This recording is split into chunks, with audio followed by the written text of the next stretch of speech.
मुख्तार अंसारी तो ख़त्म हो गया, उसका खौफ भी ख़त्म हो गया, वो दौर भी ख़त्म हो गया, ये आपको लगता है? क्या योगी आदित्यनाथ अगर नहीं होते मुख्यमंत्री तो आपको लगता है कि माफिया राज ख़त्म हो पाता उत्तर प्रदेश से? वो कार्रवाई किसी और व्यक्ति में मैंने नहीं सोच सकता कि कोई कर पाता या उस लेवल तक कर पाता जो कार्रवाई पूज्य महाराज जी ने इन माफियाओं के खिलाफ किया है। आज पूज्य महाराज जी हैं तो इस प्रदेश के अंदर माफिया चू से चाँ तक नहीं कर रहा है। इसीलिए हमारे महाराज जी हमेशा कहते हैं कि जब जब हम बटे हैं तब तब हम कटे हैं, और उसका मिसाल यही है। मोहम्मदाबाद उसका सबसे बड़ा मिसाल है। 29 नवंबर 2005 उस तारीख को क्या हुआ था? गोलियां तो उनके शरीर से करीब 100 से ऊपर ही थी। जख्म उनके शरीर पे बहुत ज़्यादा थे। गोली मारने के बाद उनकी शिखा भी काटी गई। बाकायदा 47 से उनके माथे के तिलक को मिटाने के लिए सर पे भी गोली मारी गई।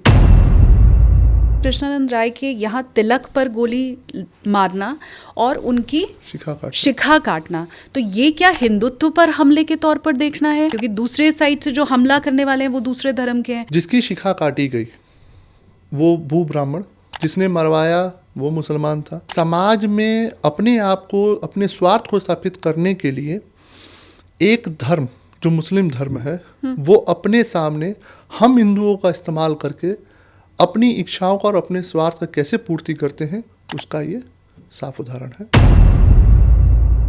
आपके पिताजी कृष्णानंद राय ने मुलायम सिंह यादव से रिक्वेस्ट की थी कि उनकी जान को खतरा है तो उन्हें सिक्योरिटी दी जानी चाहिए, लेकिन उसे खारिज कर दिया गया मुलायम सिंह यादव की तरफ से। तो अगर कार्रवाई करते या सुरक्षा दे देते तो वहाँ के मुसलमान वर्ग नाराज हो जाते। कोर्ट रूम के अंदर भी आपको ऐसी धमकियां मिली हैं? मैं अपनी स्थिति बता रहा हूँ। 18 साल या 19 साल की उम्र रही हो और मैं कोर्ट में अकेला खड़ा रहता था और मुख्तार अंसारी की पेशी होती थी। 200 लोग उस कोर्ट में आते थे, तरह तरह की बातें बोलना कि आज बाप गया है तो कल तुम्हारी बारी है।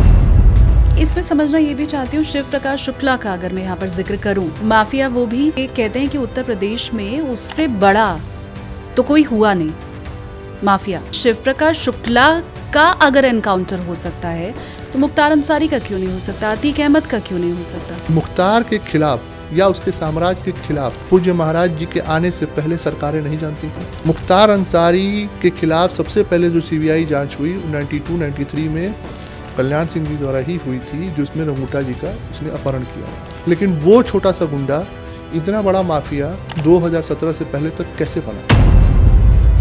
योगी आदित्यनाथ के साथ जो आपकी मुलाकात रही उसकी फोटो आपने खुद शेयर की। अमित शाह के साथ आपकी मुलाकात हो चुकी है। राजनीति में उतरने की ये तैयारी है क्या? जिस दिन समाज को लगेगा कि मैं उनके किन्हीं भी कष्टों का या उनके किसी भी कार्यों को पूर्ण करने में सक्षम हूँ तो वो समाज मेरे लिए खुद आगे बढ़ के आएगा। हेलो एवरीवन, अपनी कुर्सी की पेटी बांध लीजिए क्योंकि आप देखना शुरू कर चुके हैं टेक ऑफ विद एसकेटी यानी कि मैं शालिनी कपूर तिवारी। उत्तर प्रदेश के चुनावों से जुड़ी हुई, उत्तर प्रदेश के हालात से जुड़ी हुई हर बात आज के इस पॉडकास्ट में होगी। 2027 में उत्तर प्रदेश में विधानसभा चुनाव है और पुराना खौफ जो अतीक अहमद का था, मुख्तार अंसारी का था, उसके बिना ये पहला चुनाव अब होने वाला है उत्तर प्रदेश में। ये दोनों ही माफिया अब इस दुनिया में नहीं है और इस चुनाव में क्या तस्वीर बदलेगी ये भी हमने समझने की कोशिश की है। आपको याद होगा 2005 में बड़ा चर्चित हत्याकांड रहा था कृष्णानंद राय का। उनके बेटे पीयूष राय आज हमारे साथ पॉडकास्ट में मौजूद हैं। मौजूदा योगी सरकार ने माफिया राज खत्म करने के लिए क्या कदम उठाए, किस तरह से जीरो टॉलरेंस योगी सरकार का रहा है माफियाओं के प्रति, वो भी उन्होंने बताया है। क्या एक खास धर्म के लिए ही कार्रवाई की जा रही है क्या उत्तर प्रदेश में, इसका जवाब भी उन्होंने दिया है। और 27 में आगे उत्तर प्रदेश में क्या होने वाला है उस संदर्भ में भी उनसे बात हुई है। कृष्णानंद राय के वो बेटे हैं, इसके अलावा उनकी मां अलका राय भी विधायक रह चुकी हैं। 2017 में वो चुनी गई थी। क्या 2027 में वो खुद भी तो विधायकी की तैयारी नहीं कर रहे हैं? सवाल हमने ये भी पूछा है। गौर से आज के इस पॉडकास्ट को आप देखिएगा, समझने में आपको मदद मिलेगी कि पहले के उत्तर प्रदेश और आज के उत्तर प्रदेश में कितना फर्क है। कृष्णानंद राय की हत्या के बाद कैसे क्रैश लैंडिंग हुई थी, न सिर्फ पीयूष राय के परिवार के लिए बल्कि राजनीति के लिए भी मैं कहूंगी। अब क्या वो ऑटो पायलट मोड में चल रही है राजनीति या उत्तर प्रदेश की बयार, समझने की हम ये भी कोशिश करेंगे। तो चलिए आगे बढ़ते हैं और बोर्डिंग पास हम देते हैं पीयूष राय को।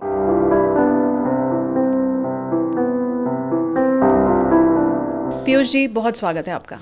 बहुत बहुत धन्यवाद आपका शालिनी जी, आपने मुझे यहाँ बुलाया उसके लिए बहुत बहुत धन्यवाद। सर, पहला सवाल तो आपसे यही कि ये पहला चुनाव होगा जब उत्तर प्रदेश में हम मुख्तार अंसारी की बात कर लें या हम अतीक अहमद की बात कर लें, इन दोनों माफियाओं के बिना ये पहला चुनाव है उत्तर प्रदेश का। तो ऐसी परिस्थिति में मैं अगर आपसे समझना चाहूँ तो मुख्तार अंसारी तो ख़त्म हो गया, उसका खौफ भी ख़त्म हो गया, वो दौर भी ख़त्म हो गया, ये आपको लगता है? देखिए, निश्चित रूप से वो जो एक खौफ का जो बीज मंत्र मुख्तार ने शुरू किया था उस पर लगाम ज़रूर लगा है, लेकिन वो मानसिकता जो है वो मानसिकता अभी तक पूरी तरह समाप्त नहीं है। और निश्चित रूप से पूज्य महाराज जी की जो विचार है, जो उनका भविष्य में इस प्रदेश को लेके जो वो जहाँ पहुँचना चाहते हैं, ऐसी मानसिकताओं के खिलाफ लड़ाई निरंतर रहनी चाहिए, क्योंकि ये ऐसे बीज हैं जो कभी भी पनप सकते हैं और ये हमेशा से समाज को विखंडित करने का, उनको बांट के उस पर राजनीति करने का हमेशा से इनका यही प्रयास रहा है। तो वो लड़ाई तो हमेशा लगता है कि जब तक ये मानसिकता, जब तक इस समाज में पनपेगी, बांटने की, विखंडता की, समाज को अगड़े पिछड़े की लड़ाई में या जात में बांटने की, तब तक ये स्थिति और ऐसे माफियाओं के खिलाफ लड़ाई तो चलती रहेगी।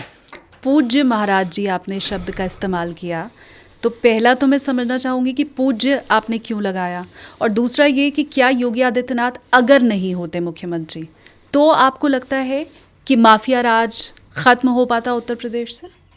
देखिए, मेरा व्यक्तिगत रूप से मानना है, इस पर अलग अलग लोगों की अपनी राय हो सकती है। मुख्यमंत्री बनने से पहले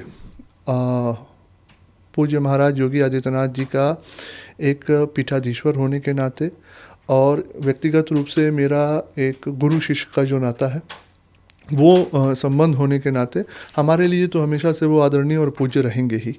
आज प्रदेश के मुख्यमंत्री हैं और इस पूरे प्रदेश के लिए उनकी जो अपनी विचार है, इस प्रदेश को आगे ले जाने का, एक उत्तम प्रदेश बनाने का जो उन्होंने अपना रास्ता अपनाया है, उनकी अपनी जो सोच है और वो जो दृढ़ निश्चय है उनके अंदर कि इस प्रदेश को इस पूरे देश के अंदर एक सबसे मजबूत प्रदेश के रूप में खड़ा करने का, मेरा मानना है कि वो निश्चित रूप से उस लक्ष्य तक पहुँचेंगे।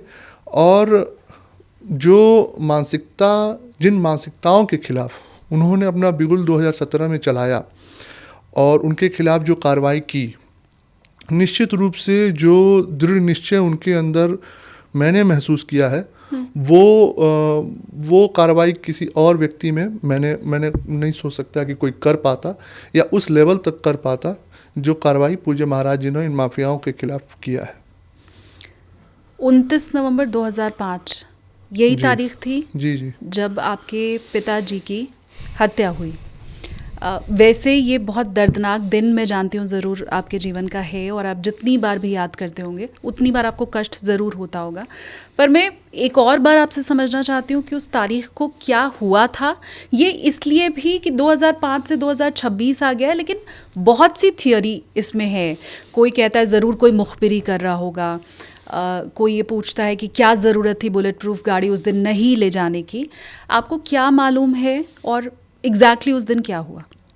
देखिए, उस कहानी को निश्चित रूप से हमेशा याद करके ये तो लगता है कि अभी कल की वो घटना है, क्योंकि एक बेटे के लिए उसका पिता का ना होना मतलब 4 दीवारी का मकान है लेकिन छत नहीं है। एक ऐसी भावना हमेशा से जीवन में रहती है।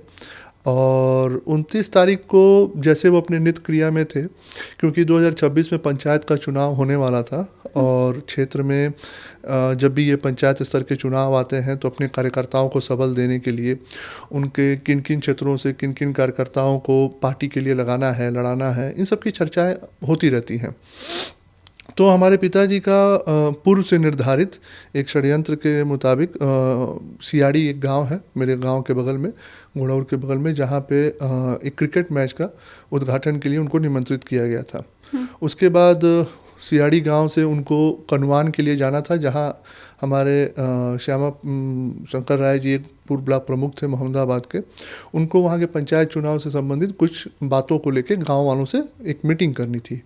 लेकिन जब वो सियाड़ी पहुंचते हैं अपने गांव से निकल के, तो वो ये महसूस करते हैं कि अनावश्यक वहाँ पे मैच के उद्घाटन का विलम्ब कराया जा रहा है। जो समय पहले दी गए थे उससे करीब 1 घंटा 1.5 घंटा वहाँ उनको विलम्ब कराया गया।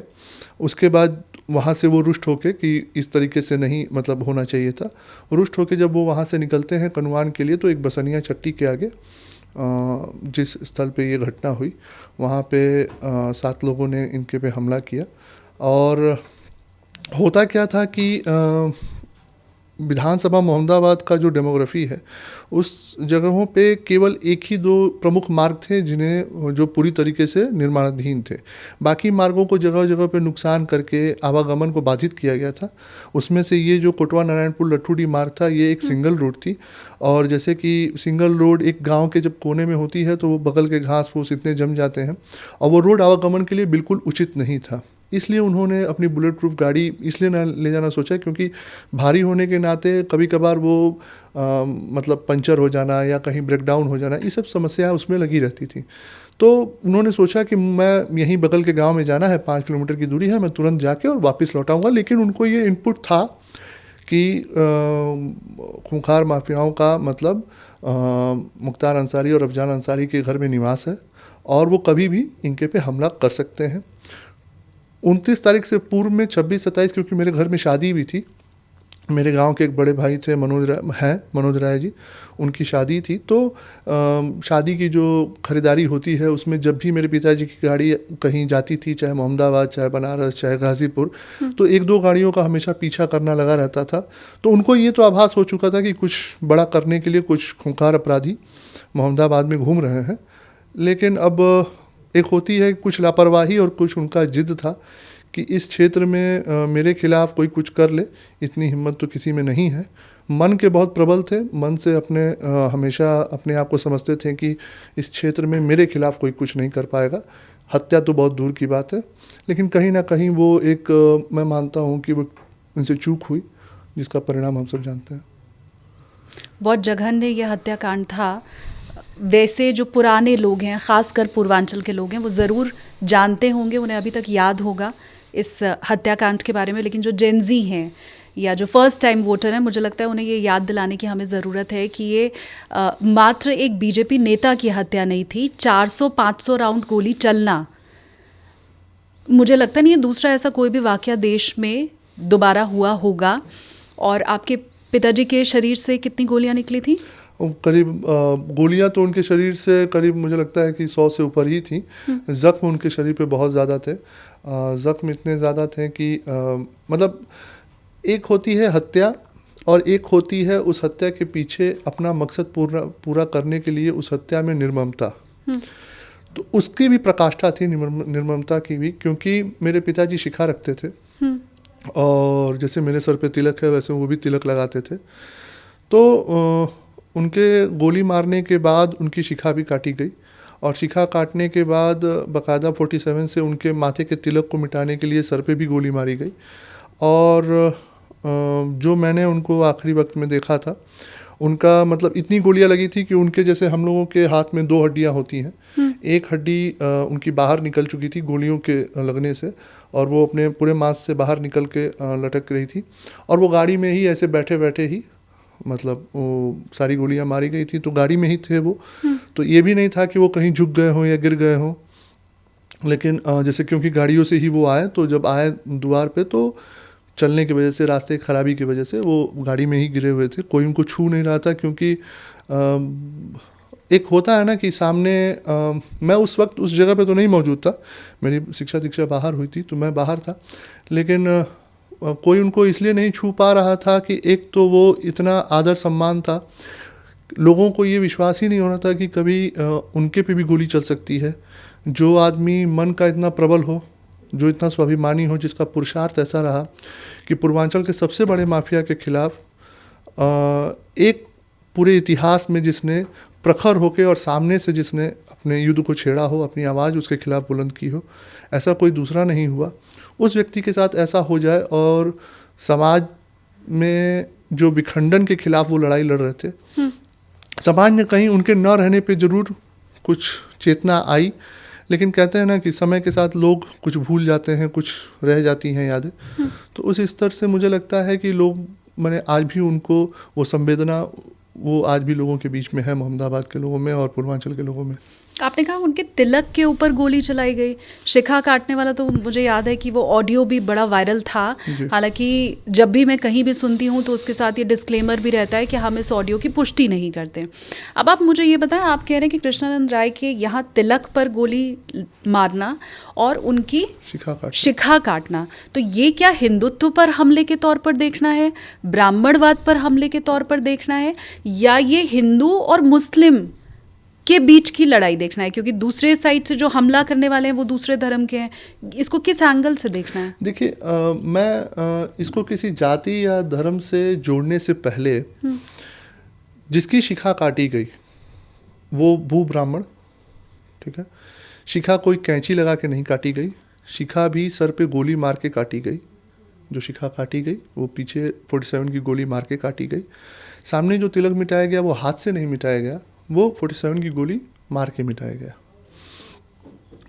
मारने वालों को ये पता था और ये स्पष्ट पता था कि खुदा न खास्ता अगर ये व्यक्ति जिंदा रह गया तो कोई पूर्वांचल में बचेगा नहीं, ये पता था। एक दूसरी, आपने कहा कि क्या ब्राह्मणवाद के खिलाफ, मारने वालों में, जो मारने वाले थे उसमें हिंदू में हर धर्म के लोग थे, मुसलमान भी थे, जिसने मरवाया वो मुसलमान था। ये ब्राह्मणवाद या क्षत्रियवाद, या मैं किसी जाति में न जाके मैं इसको ये कहूँगा कि ये उस मानसिकता का प्रमाण है कि समाज में अपने आप को, अपने स्वार्थ को स्थापित करने के लिए एक धर्म, जो मुस्लिम धर्म है, वो अपने सामने हम हिंदुओं का इस्तेमाल करके अपनी इच्छाओं का और अपने स्वार्थ का कैसे पूर्ति करते हैं, उसका ये साफ उदाहरण है। और ये सब हम हिंदुओं को इसको चेतना है, हम जब चेते तब एक हों, लेकिन मेरा मानना है कि अभी तक हम ये चेते नहीं हैं, हम ये समझ नहीं पा रहे हैं कि कैसे वो हमारे समाज में विखंडन करके, हमें बांट के, अपना स्वार्थ पूरा करके, अपने अपने क्षेत्रों की डेमोग्राफी बदल के अपना स्वार्थ निकाल रहे हैं और हमारा ही इस्तेमाल करके।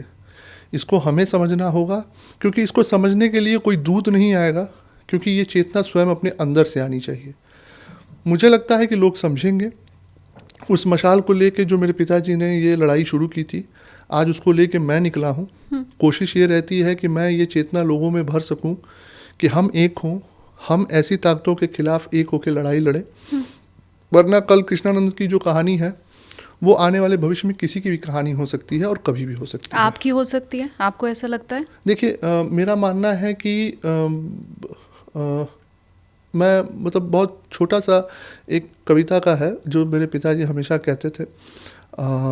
उस कविता को मैं अब भी मानता हूँ कि कहीं ना कहीं मेरे जीवन से वो, मेरे जीवन की वो एक सार भी है।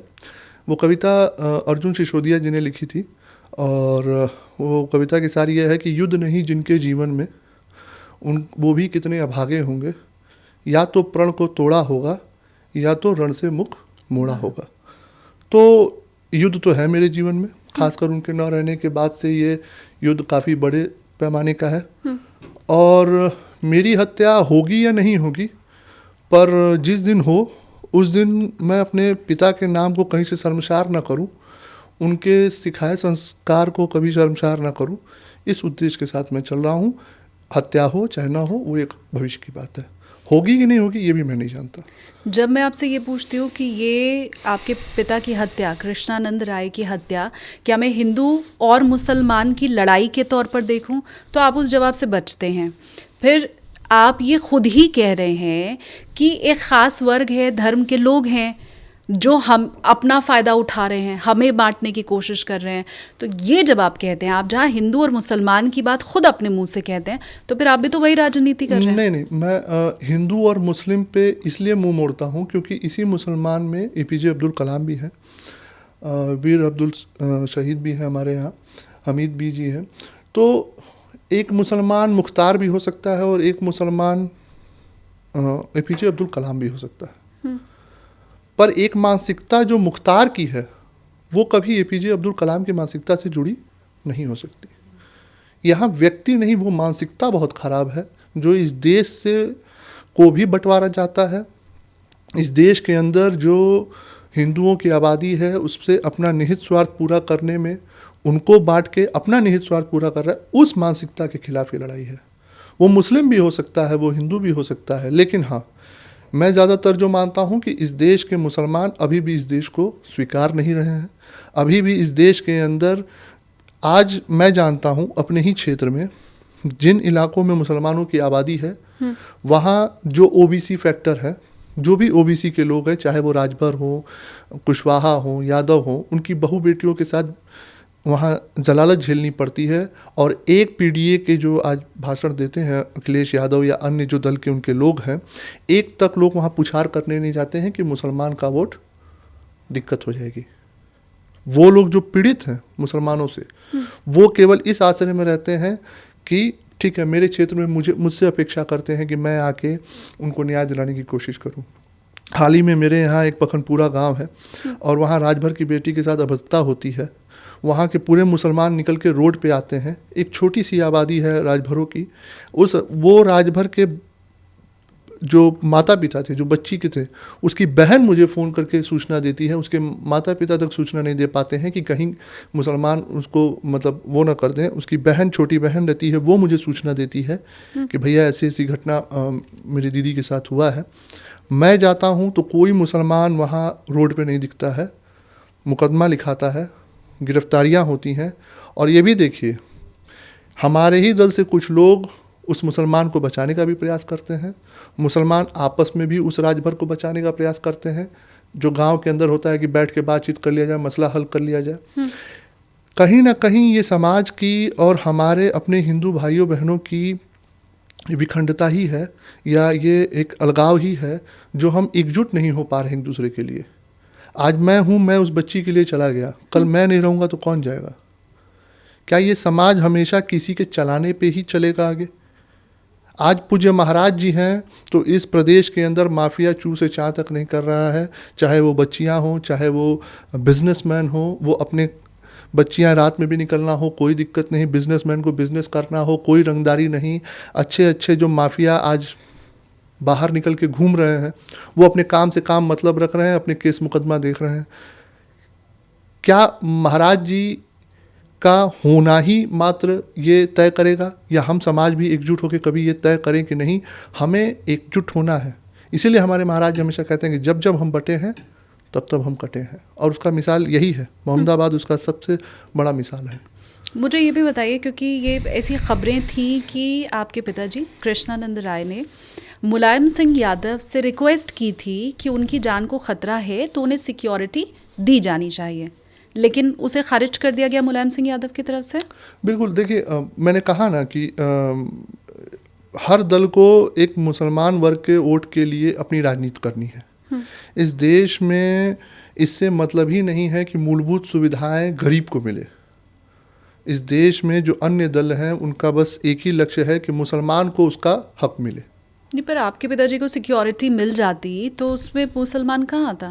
तो उन्होंने मांगी थी, आपको ऐसी कोई जानकारी बिल्कुल, ये कोर्ट ऑफ लॉ में भी सबमिटेड है। ये उन्होंने अपने पैड पे मुलायम सिंह यादव जी से मांगा था ये सुरक्षा, और बाकायदा ये सुरक्षा ये कह के मांगा था कि फला फला लोगों द्वारा मेरी हत्या कराने की गुंजाइश है, और इस पे नाम भी लिखा था। और इस पे उन्होंने अपना पूरा बाकायदा एक लेटर लिखा था मुलायम सिंह यादव जी को। और लेकिन वो कार्रवाई ना करना उनके, क्योंकि वो अगर कार्रवाई करते या सुरक्षा दे देते तो वहाँ के मुसलमान वर्ग नाराज़ हो जाते।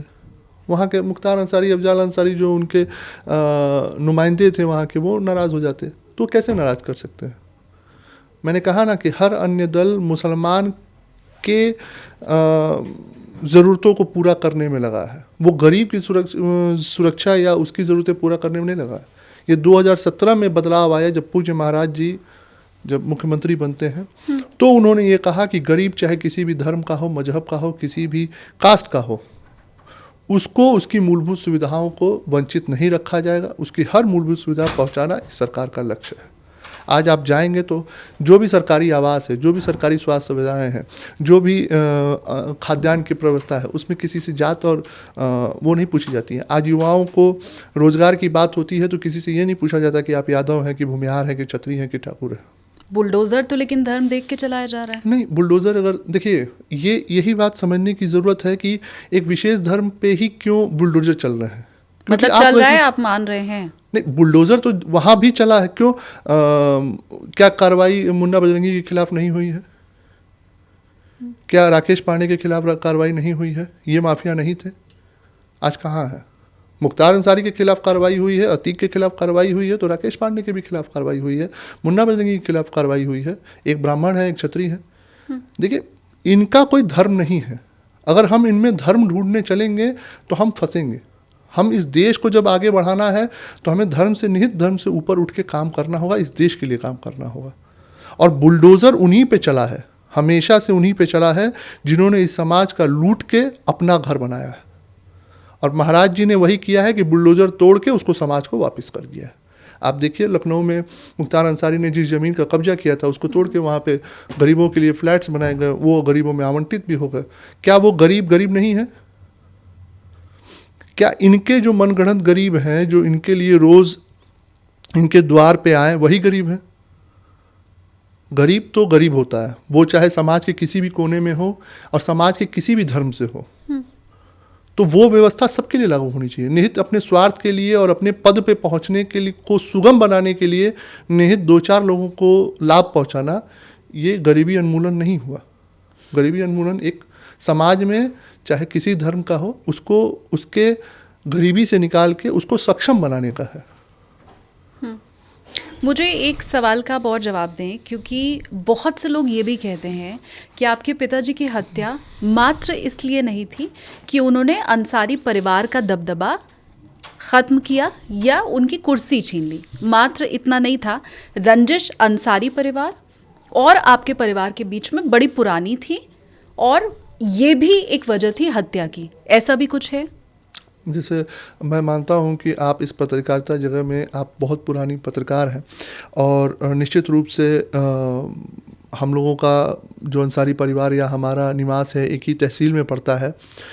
मेरे बाबा एक सामान्यतः एक ज़मींदार थे जिनके अपने पूरे कंबाइंड फैमिली में करीब 40-50 बीघे का खेत रहा होगा। तो किस चीज़ की अदावत हो सकती है? ना मेरे पिताजी तहसील मतलब मोहम्मदाबाद या गाज़ीपुर में शिक्षा किए।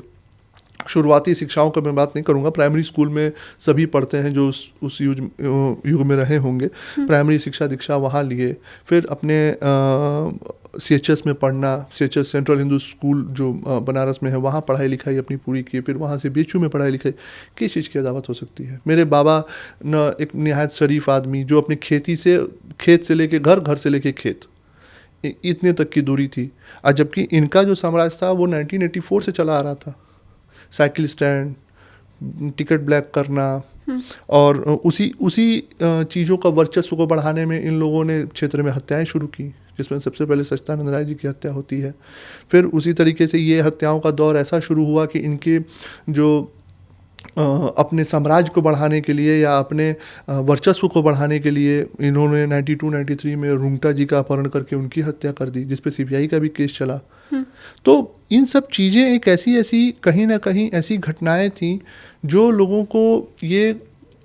के मन में ये आने लगा कि ये सब लोग समाज के अच्छे नहीं हैं। लेकिन होता है ना कि लोगों के अंदर आना और उसका प्रतिकार करना, इन दोनों में एक बहुत दूरी होती है, ज़मीन आसमान का अंतर होता है। कहीं ना कहीं रुंगटा जी का संबंध हमारे पिताजी से भी रहा, वो अखिल विश्व हिंदू परिषद से भी जुड़े रहे। मेरे पिताजी क्योंकि BHU में पढ़ना, तो एक कॉलेज लाइफ में लोगों से मिलना जुलना ये सब चलता था। और कहीं ना कहीं एक ऐसी हत्या होती है, एक अवधेश राय जी की हत्या होती है जो आज के कांग्रेस के अजय राय जी के बड़े भाई थे। उनसे एक संबंध उनका बहुत पुराना था, क्योंकि हमारा विधानसभा और जिस गांव के वो निवासी हैं वो अगल बगल का ही विधानसभा है। तो एक मुलाकात वो भी थी, क्योंकि वो विद्यापीठ में और क्वींस कॉलेज में थे, तो बेचू में कहीं उठना बैठना मुलाकात ये दौर चलते थे। ये सब हत्याएं जो हुई ये कहीं ना कहीं एक होता है ना, इंस्टिगेट कर दिया, या उनके अंदर ये चेतना लेके आई कि कैसे एक व्यक्ति वो इस धर्म का, फला धर्म मुसलमान धर्म का होके और एक गरीबी उन्मूलन के नाम पे और गरीबों को कल्याण के नाम पे हत्याएं किए जा रहा है, और न गरीब कुछ कह रहा है न अमीर कुछ कह रहा है। उस समय के बहुत अमीर परिवार में हम लोगों का नाम ऐसा नहीं था उस समाज में, उसमें बहुत बड़े बड़े रईस धन्याढ़ लोग हम लोगों के क्षेत्र में हुए हैं, लेकिन उन्होंने ये चेतना के पे उन्होंने इनके खिलाफ अपनी लड़ाई शुरू की। और वो चाहते तो बेचू में होने के नाते वो बनारस से अपना फील्ड चूज़ कर सकते थे, राजनीति अगर करनी होती तो, या कहीं और से भी चूज़ कर सकते थे, लेकिन उनके लिए ये था कि प्रतिकार हमेशा जिसके खिलाफ हो उसके मुख पे हो, उसके सामने होनी चाहिए, क्योंकि पुरुषार्थ सामने से होता है, पीछे से नहीं। और पुरुषार्थ की लड़ाई, या मैं कहूँ तो पारदर्शिता से पुरुषार्थ की लड़ाई सामने होती है, घर में बंद कमरों में नहीं होती है। और वो लड़ाई उन्होंने सामने से लड़ी, मोहम्मदाबाद से लड़ी, क्योंकि वो जानते हैं कि सारे बीज यहीं से अंकुरित हो रहे हैं। यहीं पे जब तक बीज को नहीं कुचला जाएगा ये पूरे समाज को दूषित कर देगा, और एक दिन ऐसा आएगा कि ये प्रदेश दूषित हो जाएगा इनके विचारों से, इनके किए हुए कामों से। तो वो लड़ाई वहाँ से शुरू होती है। क्योंकि मैं भी पूर्वांचल की ही रहने वाली हूँ, वाराणसी में मेरा जन्म भी है, मेरी पढ़ाई लिखाई भी वहीं की है, तो मैं बेहतर समझती हूँ कि पूर्वांचल का वो क्या माहौल उस समय का था। मैं मेरे व्यूवर से भी चाहती हूँ कि अगर आप कुछ कमेंट सेक्शन में लिखना चाहें तो आप ज़रूर लिखें, और ख़ासकर मुख्तार अंसारी से जुड़ी कोई आपके पास अगर कहानी है तो प्लीज़ आप मुझे कमेंट करके ज़रूर बताइए। वह रोज़ ही अखबारों में इस तरह की ख़बरें छपना और देखना, मेरा बचपन तो बुरा इसमें ही गुजरा है। पर मैं आपसे ये समझना चाहती हूँ कि ये जो पूरा केस रहा कृष्णानंद राय हत्याकांड का, उसमें हमने कई बार ये सुना कि लोग गवाह बनने से डरते थे, जो गवाह बने उनकी बड़ी संदिग्ध परिस्थितियों में मौत हो गई, ऐसी भी खबरें आई, और अल्टीमेटली रिजल्ट यही रहा कि आपके पिता की हत्या वाला जो आरोप था उससे तो बरी हो गया मुख्तार अंसारी। तो मुझे आप बताएं कि कहाँ पे फिर लूप होल रह गया? अगर एविडेंस इतने सॉलिड थे, हर कोई जानता था उस इलाके में कि मुख्तार अंसारी क्या है, बावजूद इसके हत्याकांड वाले पूरे मामले से उसका बरी हो जाना, भाई लोग तो फिर वर्डिक्ट ही देखेंगे ना, कोर्ट ने क्या दिया, तो वो कहाँ था लूप होल फिर?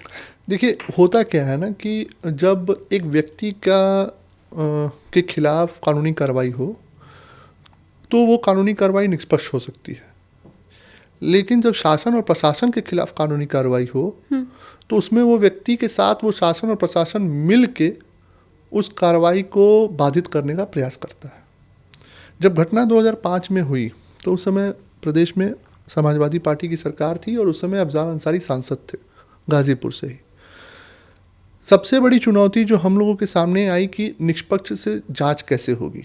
आप बिलीव नहीं करेंगी कि निष्पक्षता की जांच के लिए हम लोगों ने, हमारी माताजी ने, मैं उस समय 17 साल की उम्र थी, तो एक होता था कि समाज से लोग उठ के आते थे और राय दे के चले जाते थे। होता इस समय यही होता है कि लोग आपके सामने उस समय सलाह बहुत देते हैं, लेकिन यही आपको बताता भी है कि इतने लोग आपसे जुड़े हैं।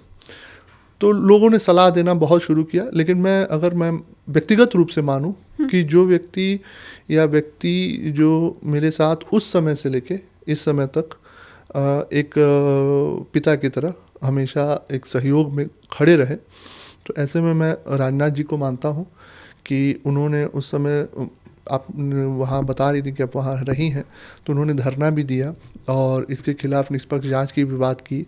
उस समय आदरणीय मनोज सिन्हा जी जो आज एलजी हैं जम्मू कश्मीर के, वो स्तंभ की तरह खड़े रहे, जबकि आदरणीय अडवाणी जी और श्रद्धेय अटल जी गांव पे पिताजी को अंतिम विदाई देने में भी उपस्थित थे और श्रद्धांजलि अर्पित करने आए थे।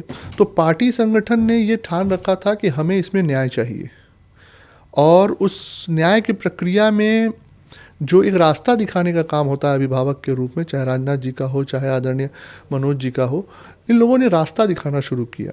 और उसमें सबसे पहले हम लोगों ने ये तय किया कि हम उस समय की सरकार से सीबीआई जांच की मांग करेंगे। लेकिन मुलायम सिंह जी ने वो मांग ठुकरा दी, क्योंकि स्टेट ही वो रेफ़र करता है सेंट्रल को, तो सीबीआई की जांच वो दी जाती है। हाँ।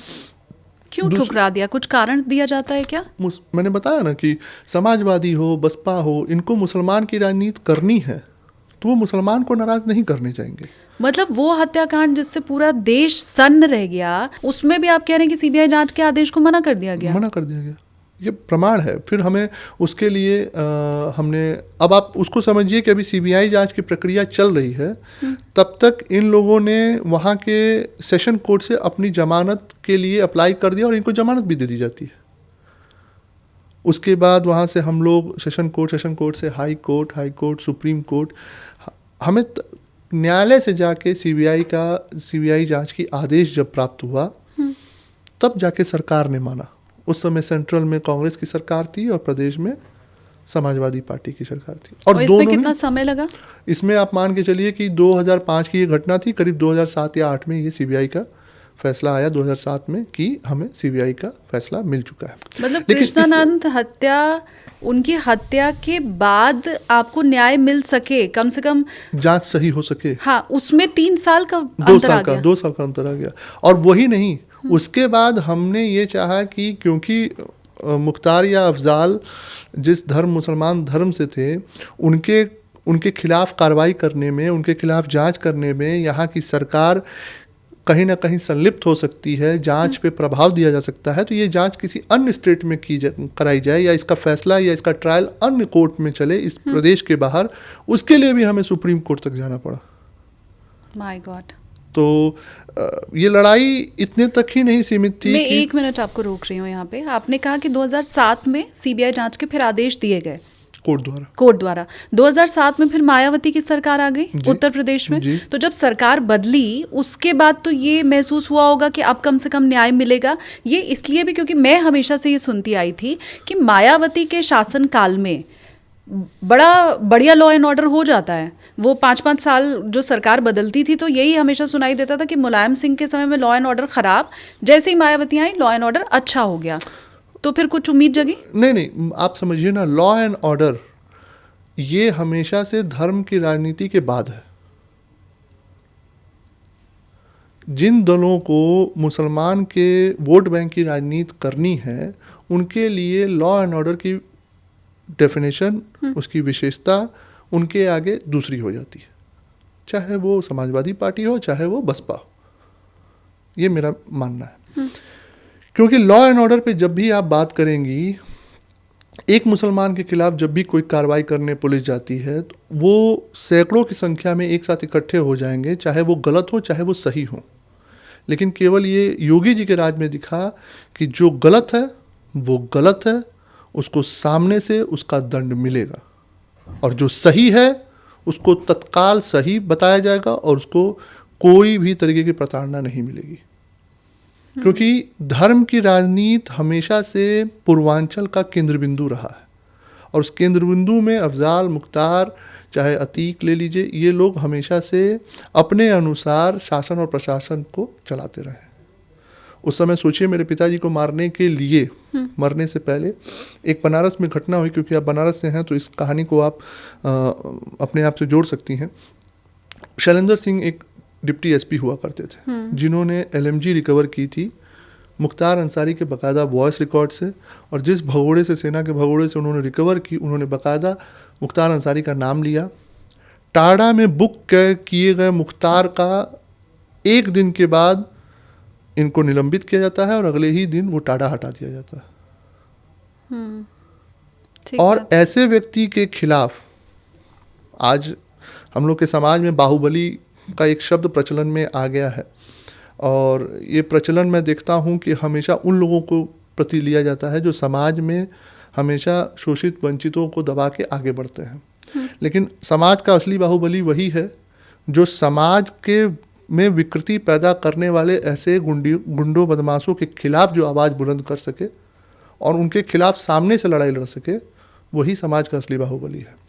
तो जैसा आप बता रही थी कि आपने पूछा कि मतलब वो कोर्ट द्वारा तो सीबीआई का जांच करने का आदेश मिला ही मिला, जो न्याय प्रक्रिया है वो अलग प्रदेश में से बाहर चलाने के लिए भी हमें कोर्ट तक जाना पड़ा। उसका भी आदेश मिला, इसलिए दिल्ली कोर्ट में, दिल्ली सीबीआई कोर्ट में इसका ट्रायल हुआ। और जैसा कि आप जानते हैं कि 2006 से लेके 2017 का पीरियड, ये एक ऐसा कालखंड था जिसमें चाहे समाजवादी हो और चाहे बसपा की राजनीति हो, जिसके केंद्र बिंदु में मुसलमानों का ही धर्म केंद्र बिंदु बना रहा। उन्होंने शासन और प्रशासन के अपने दबाव से, अपने प्रभाव से गवाहों को, बयान को, गवाहों को दिन रात धमकाना, उन्हें पैसे लेके या तो गवाही तोड़ने के लिए या तो जान खो के गवाही तोड़ने के लिए हमेशा प्रोत्साहित करना। उसी कालखंड में शशिकांत राय एक जो प्रमुख गवाह थे, जो सियाड़ी क्रिकेट मैच था जो सुनियोजित तरीके से बनाया गया था पिताजी को बुलाने के लिए, उनकी हत्या कर दी जाती है। वो एक हत्या सारे गवाहों में एक भय ला देता है, क्योंकि जो वो कालखंड था वो कहीं से भी किसी भी लोगों को, जो गवाह थे या हम लोग भी थे, तो एक होता है ना, संभावना ही नहीं दिख रही थी कि हम इससे कैसे निजात पाए। क्योंकि मेरी उम्र भी 17 साल, माता जी भी एक गृहिणी होने के नाते जो सलाह मिल जाती थी, जो डायरेक्शंस मिल जाते थे अपने बड़ों बुजुर्गों का, उसके अनुरूप काम करना। लेकिन अब समझिए कि जो मेरे पिताजी की बुलेट प्रूफ गाड़ी थी, वहाँ तक हमने अपने गवाहों को दे रखी थी, अपने संसाधनों से उनको सुरक्षा दिलवा रखा था, केंद्र सरकार से लड़के, कोर्ट से लड़के, हर जगह करके सुरक्षा हर किसी को दिलवाना।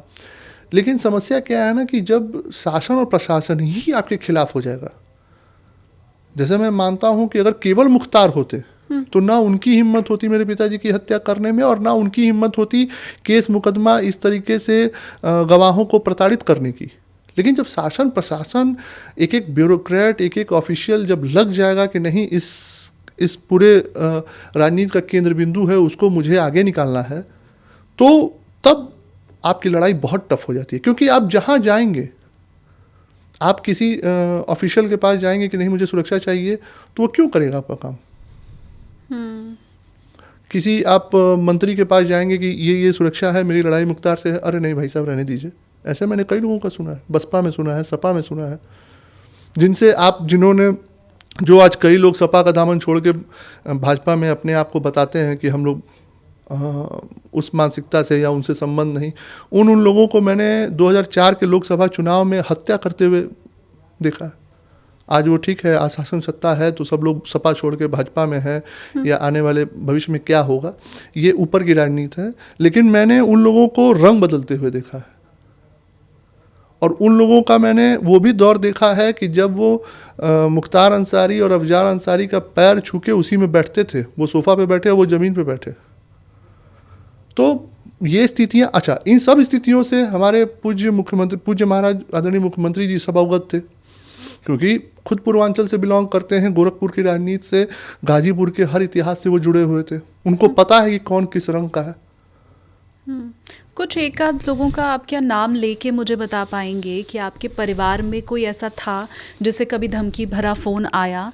क्या कोई आपको चिट्ठी दी गई मुंह खोलने के लिए? आपको क्या कभी मना किया गया? आपकी माताजी के पास क्या किसी का फ़ोन आया और कहा गया हो कि पैर वापस खींच लो? नहीं, जैसे होता क्या था कि माताजी को तो कभी फ़ोन नहीं आता था, क्योंकि माताजी वैसे फ़ोन रिसीव नहीं करती थी, क्योंकि गृहिणी होने के नाते एक होता है कि मुझे ये करना है, बच्चे ने कहा या मैंने कहा या आदरणीय मनोज जी ने या आदरणीय राजनाथ जी ने या उस समय बड़े महाराज हुआ करते थे, अगर उनका कोई सुझाव हो या उनका कोई दिशा निर्देश हो तो मुझे वैसा करना है। क्योंकि इस फील्ड की नॉलेज ना हमें थी ना हमारी माताजी को थी। इस फील्ड के राजनीति में किस तरीके के दाव पेच होते हैं वो नहीं था। ये पता था कि एक जो किताबी हम लोगों ने शिक्षा ली थी कि आप जब कोर्ट जाते हैं तो वहाँ न्याय मिलता है, पर वो वहाँ जाने पे दिख जाता है कि न्याय उन्हीं को मिलता है जो कोर्ट में 20-20 गाड़ियों 25-25 गाड़ियों से आए और 200-200 लड़कों को लेके साथ आए, तो न्याय की प्रक्रिया भी घूमती है। लेकिन एक बात ये भी तय था कि अगर कोई सच्चा इंसान इस न्यायालय में है तो न्याय मिलता है। जो वाकई में ये समझे कि नहीं, न्याय की परिभाषा किसी व्यक्ति विशेष के अनुसार नहीं, न्याय की परिभाषा वो न्याय ही तय करती है, वो कर्म तय करती है, तो जरूर न्याय मिलता है। और वो एक मन में विश्वास हमारे माताजी के बहुत बहुत एक गूढ़ विश्वास था कि हमें न्यायालय से मिलेगा न्याय। एक विश्वास हमें भी मन में था कि हम इस देश में हैं और ये घटना जिस व्यक्ति ने कराई है या जो षड्यंत्र इस पर रची गई है, निश्चित रूप से आज हो सकता है कि मैं हार जाऊं, लेकिन कल मैं जीतूंगा। और आप देखिए, उसका उदाहरण मैं आपके सामने रखने जा रहा हूँ। 2019 में सीबीआई का फैसला हम लोगों के विपक्ष में आया, ठीक। आप सोचेंगे कि भाई केंद्र में सरकार थी, प्रदेश में सरकार थी, तो भी फैसला विपक्ष में आया। तो ये बीजेपी है। ये जैसे कई लोग ये दावे करते हैं कि कोर्ट के डिसीजंस में बीजेपी हस्तक्षेप करती है, बिल्कुल नहीं। सारे गवाह, सारे बयान हो जाने के उपरांत 2019 में ये फैसला आता है और उसी केस का जो गैंगस्टर का मुकदमा चलता है उसमें फिर मेरे पिताजी की गवाही होती है, जो वादी थे, हमारे बड़े पिताजी से जो बड़े पिताजी थे वो वादी थे, उनकी गवाही होती है। और वो गवाही में जो गवाह होते हैं वो नहीं टूटते हैं तो उसी में सज़ा हो जाती है, जिसमें अफजाल अंसारी को 10 साल और मुख्तार अंसारी को 10 साल और अफजाल अंसारी को 4 साल, जिसमें उनकी सदस्यता भी जाती है, लेकिन वो सदस्यता फिर रिवोक हो जाती है, वापस आ जाती, वो फैसला रिवोक हो जाता है। ये व्यवस्था सुनियोजित की जाती है कि जो गवाह है, जो लोगों को गवाही करनी है, उनकी सुरक्षा ठीक से हो, वो कोर्ट तक पहुंचे तो वो व्यक्ति लड़ने में सक्षम हो जाता है। लेकिन जो अन्य सरकारें, चाहे वो सपा और बसपा की रही, वो अपने कालखंड में क्या करती हैं कि आप घर से निकलिए नहीं, वो आपका गनर ही बता देता था कि घर से निकलेंगे तो भैया देखिए मैसेज आया है कि मार दी जाएंगे। जो सरकारी गनर आपके साथ लगा है, तो जब आपका सरकारी गनर ही आपको धमकाएगा तो आप कितना दौड़ेंगे। लेकिन तब भी हम लोगों ने गवाही कराया, लोगों को अपने साथ ले जाते थे। मैं अपनी स्थिति बता रहा हूँ, 18 साल या 19 साल की उम्र रही हो और मैं कोर्ट में अकेला खड़ा रहता था और मुख्तार अंसारी की पेशी होती थी, 200 लोग उस कोर्ट में आते थे और मैं खड़ा रहता था, तरह तरह की बातें बोलना कि आज बाप गया है तो कल तुम्हारी बारी है। मैं सुनता था, मैं जानता हूँ कि आज मेरे अगर बाप गए हैं तो कल मेरी बारी होगी, कल हो सकता है उसके बाद मेरे आने वाले भविष्य की बारी होगी, लेकिन मेरा पूरा वंश इसी में ख़त्म हो जाएगा जब तक ये मानसिकता मैं उस क्षेत्र से ख़त्म न कर दूँ। कोर्ट रूम के अंदर भी आपको ऐसी धमकियां मिली हैं? बिल्कुल। जो वीआईपी ट्रीटमेंट्स इनको मिलते थे वो हम और आप देख लेंगे तो सोचेंगे कि कोर्ट से लड़ना क्यों। लेकिन वो कहते हैं ना कि रामधारी सिंह दिनकर की एक कविता है, और आप एक पत्रकार हैं तो निश्चित रूप से आपके भी इस में आया होगा कि सच है विपत्तियां जब घेरती हैं तो सबसे पहले कायर को ही दहलाती हैं। सूरमा कभी न विचलित होते हैं, न क्षण भर अपना धीरज खोते हैं, विघ्नों में अपना रास्ता बनाते हैं, विघ्नों को अपनाते हैं, कांटों में अपना रास्ता बनाते हैं। तो वो क्षण ऐसे रहे हैं कि बस कोर्ट ऑफ लॉ में खड़ा रहना है, अपने गवाहों की गवाही करानी है, और गवाही चाहे उनके 200 आए हुए लोग जो बोले सुनना है, और इंतज़ार करना है उस दिन का कि जिस दिन इसका फैसला हो तो ये फैसला इनको जवाब दे दे, इनके बोली का। लेकिन आपको क्या लगता है कि सही न्याय आपको, आपके परिवार को मिला है? क्योंकि इस पूरे मामले में जो कृष्णानंद राय हत्याकांड का मामला था उसमें बरी हो जाना और गैंगस्टर एक्ट के तहत ज़रूर सज़ा होना 10 साल का, तो आपको लगता है ये पूर्ण न्याय था आपके लिए? देखिए, न्याय कभी पूर्ण और अपूर्ण नहीं होता है। न्याय संतुष्टि दे ये एक व्यक्ति पे डिपेंड करता है, जिस व्यक्ति जो पीड़ित है। न्याय तो देखिए मिल गया, थोड़ा बाकी है वो भी मिल जाएगा। अब कोर्ट ऑफ लॉ से मिला या किसी अन्य व्यवस्था से मिला वो मैं जानता हूँ और मेरी माता जी जानती है। अब जो थोड़ा बहुत बचा है तो कहते हैं ना कि कर्म अपना है, कर्म तो मुझे करना है। और जैसे मैंने कहा कि मेरे पिताजी गए, मैं हूँ न रहूँ, मेरे आने वाली पीढ़ी रहे ना रहे, उसके आने वाली पीढ़ी रहे ना रहे, पूरी पीढ़ी इसी में ख़त्म हो जाए, इस मानसिकता को मोहम्मदाबाद से अगर न ख़त्म कर दिया तो मैं कृष्णानंद राय का लड़का नहीं। आपने कहा थोड़ा न्याय मिलना अभी बाकी बचा रह गया है और उसके लिए भी आगे लड़ाई होगी। आपका इशारा अफजाल अंसारी की तरफ है? जी बिल्कुल, इशारा अफजाल अंसारी की तरफ भी है और एक दो जो शूटर्स बचे हुए हैं उनकी तरफ भी है, क्योंकि इसमें एक सेंट्रल एशिया के सबसे बड़े शूटर अतारुर रहमान उर्फ बाबू का भी है, एक विश्वास नेपाली हैं। ये सब अभी पुलिस के अप्रोच से बाहर है, उनके सर्विलांस से बाहर है। लेकिन निश्चित रूप से पूज्य महाराज जी के साथ जो मेरी चर्चा है, जल्द से जल्द न्याय मिलेगी। मैं इसमें समझना ये भी चाहती हूँ, शिव प्रकाश शुक्ला का अगर मैं यहाँ पर जिक्र करूँ, माफिया वो भी, और बड़ा मुझे लगता है ये कहते हैं कि उत्तर प्रदेश में उससे बड़ा तो कोई हुआ नहीं माफिया।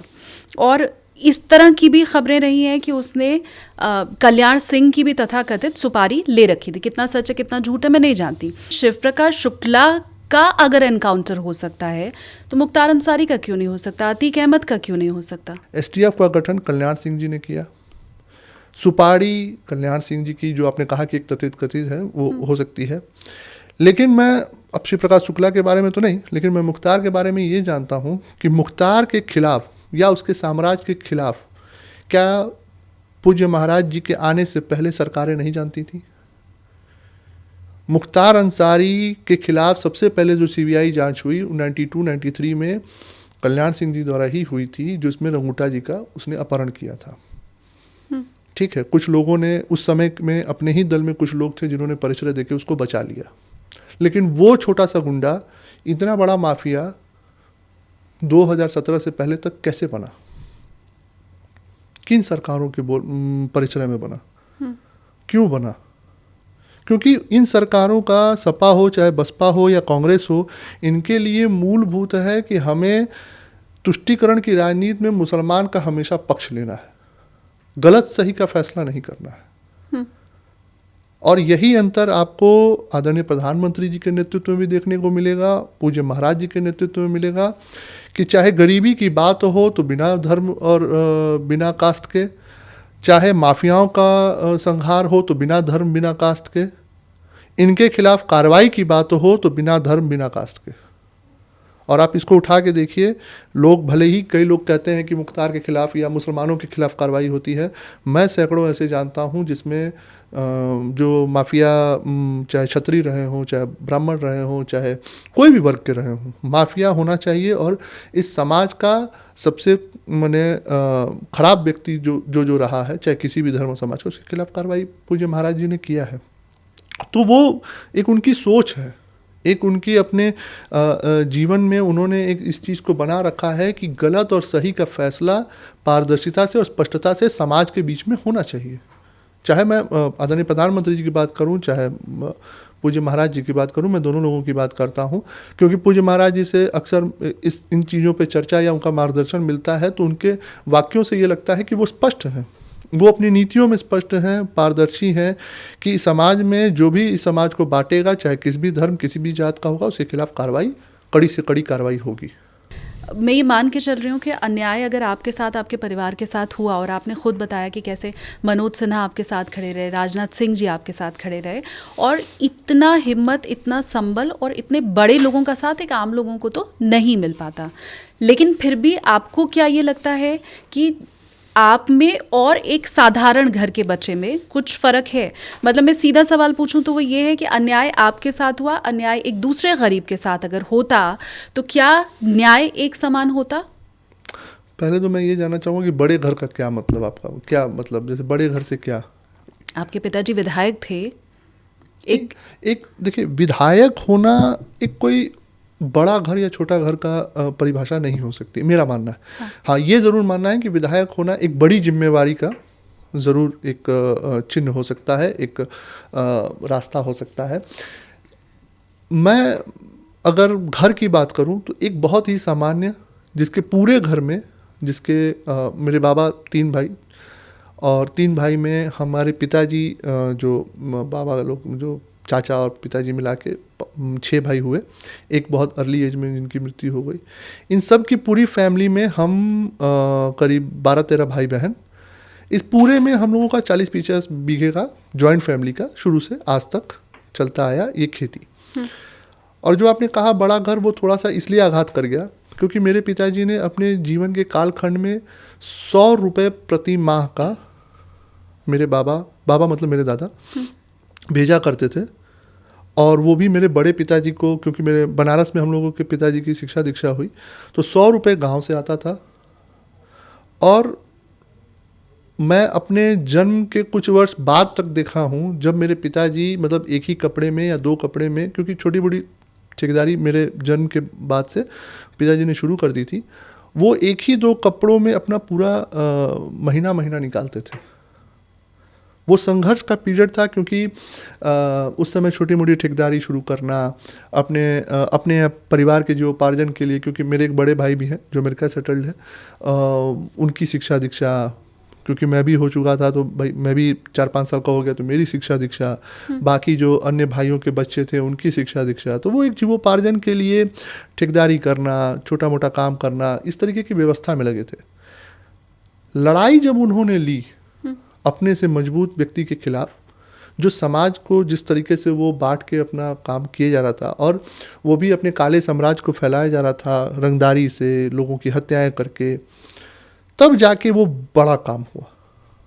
बड़ा काम वहाँ हुआ क्योंकि सामने से प्रत्यक्ष से किसी माफिया को इस तरीके से चुनौती देने का कार्य न किसी ने इतिहास में किया था, और न अब तक के भविष्य में किसी ने किया है।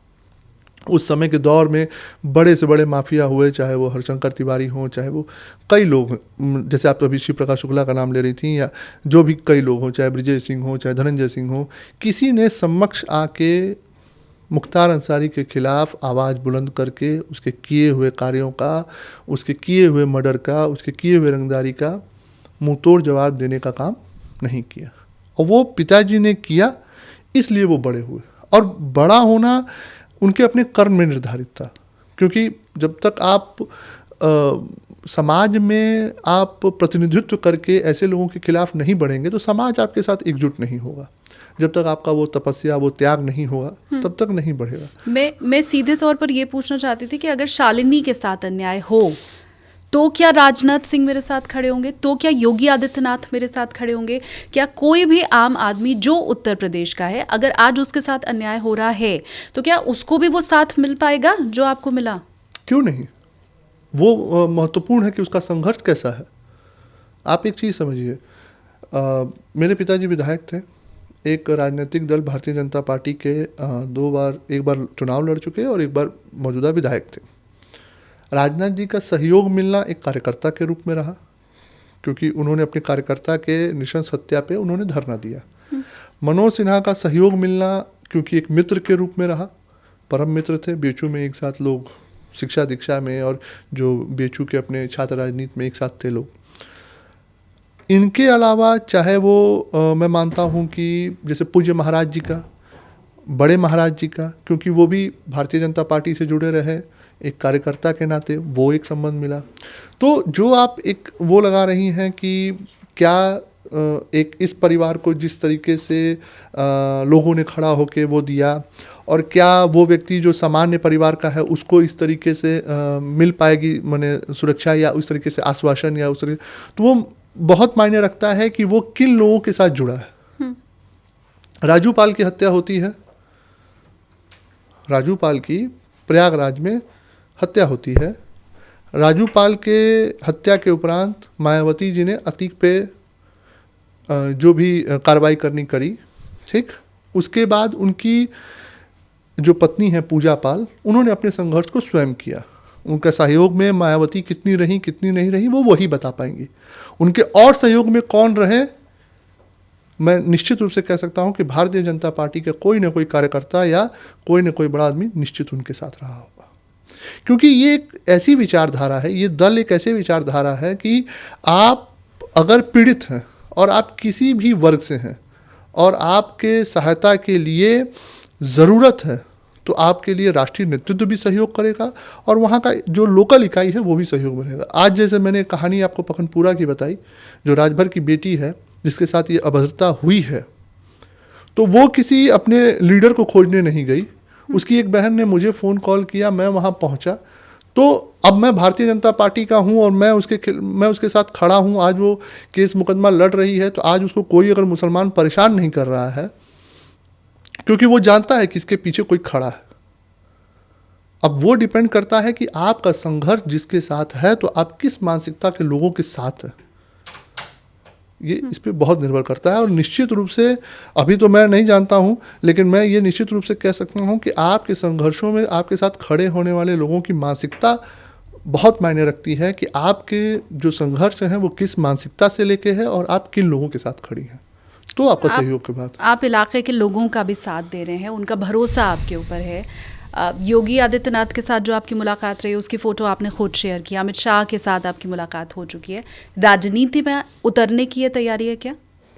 देखिए, मैं इसको नकारूंगा भी नहीं और इसमें मैं हाँ भी नहीं कहूँगा। राजनीति की जो परिभाषा है, सबसे प्रथम उसका जो बेस है वो है समाज के हर वर्ग के साथ सामंजस्य, और वो सामंजस्य में समाज के जो सबसे पिछड़े दबे कुचले लोग हैं उनको समाज में उनको आगे लाने की जो भूमिका मेरी होनी चाहिए, अगर मैं उसमें अच्छा काम करूँगा तो वो समाज ही मुझे उठा के कहेगा कि नहीं राजनीति में आइए।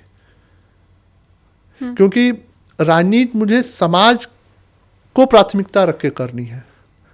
समाज का मुझे लालच देकर या समाज को मुझे शोषित करके राजनीति नहीं करनी है।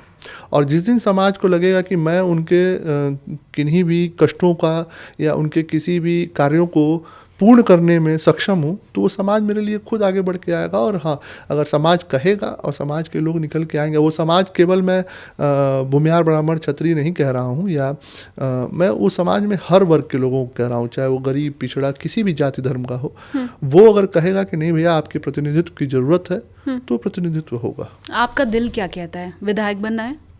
नहीं, दिल मेरा तो ये कहता है कि इतनी इच्छा शक्ति और इतना पुरुषार्थ रहे कि मोहम्मदाबाद की जो लड़ाई है वो मैं पूर्वांचल में जो मेरे पिताजी ने एक मशाल जलाई थी इन माफियाओं के खिलाफ और इन ऐसी मानसिकताओं के खिलाफ, उस लड़ाई को मैं अंजाम तक अपने जीवन काल में पहुंचा जाऊं, बस यही है। अब उसके लिए विधायक बनना है, सांसद बनना है, लेखपाल बनना है, क्या बनना है वो भगवान के हाथ में है। हाँ, वो उस लड़ाई का मैं नतीजा निकाल सकूं, इतना मुझे बस भगवान से चाहिए।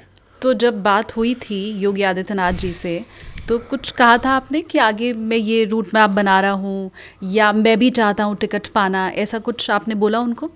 देखिए, मैं एक चीज़ में बहुत बिलीव करता हूँ कि जैसे मेरा और मेरे पिताजी के साथ जो संबंध था, हम लोग कभी दोस्तों की तरह या क्योंकि आप भी एक उस एज ग्रुप से गुजरी होंगी, वो एक संबंध बहुत ही अनुशासन का था। और जैसे एक होता है ना गुरु और शिष्य का जो संबंध होता है कि दिनचर्या से सीखते हैं हम कि क्या संस्कार होने चाहिए, सुबह कितने बजे उठना है, क्या खाना चाहिए, क्या नहीं खाना चाहिए, ये कभी हम लोगों को बताया नहीं जाता था, या हमारे पिता द्वारा या हमारी माता द्वारा। हम लोग उनके अपने रहन सहन से या व्यक्तित्व से सीखते थे।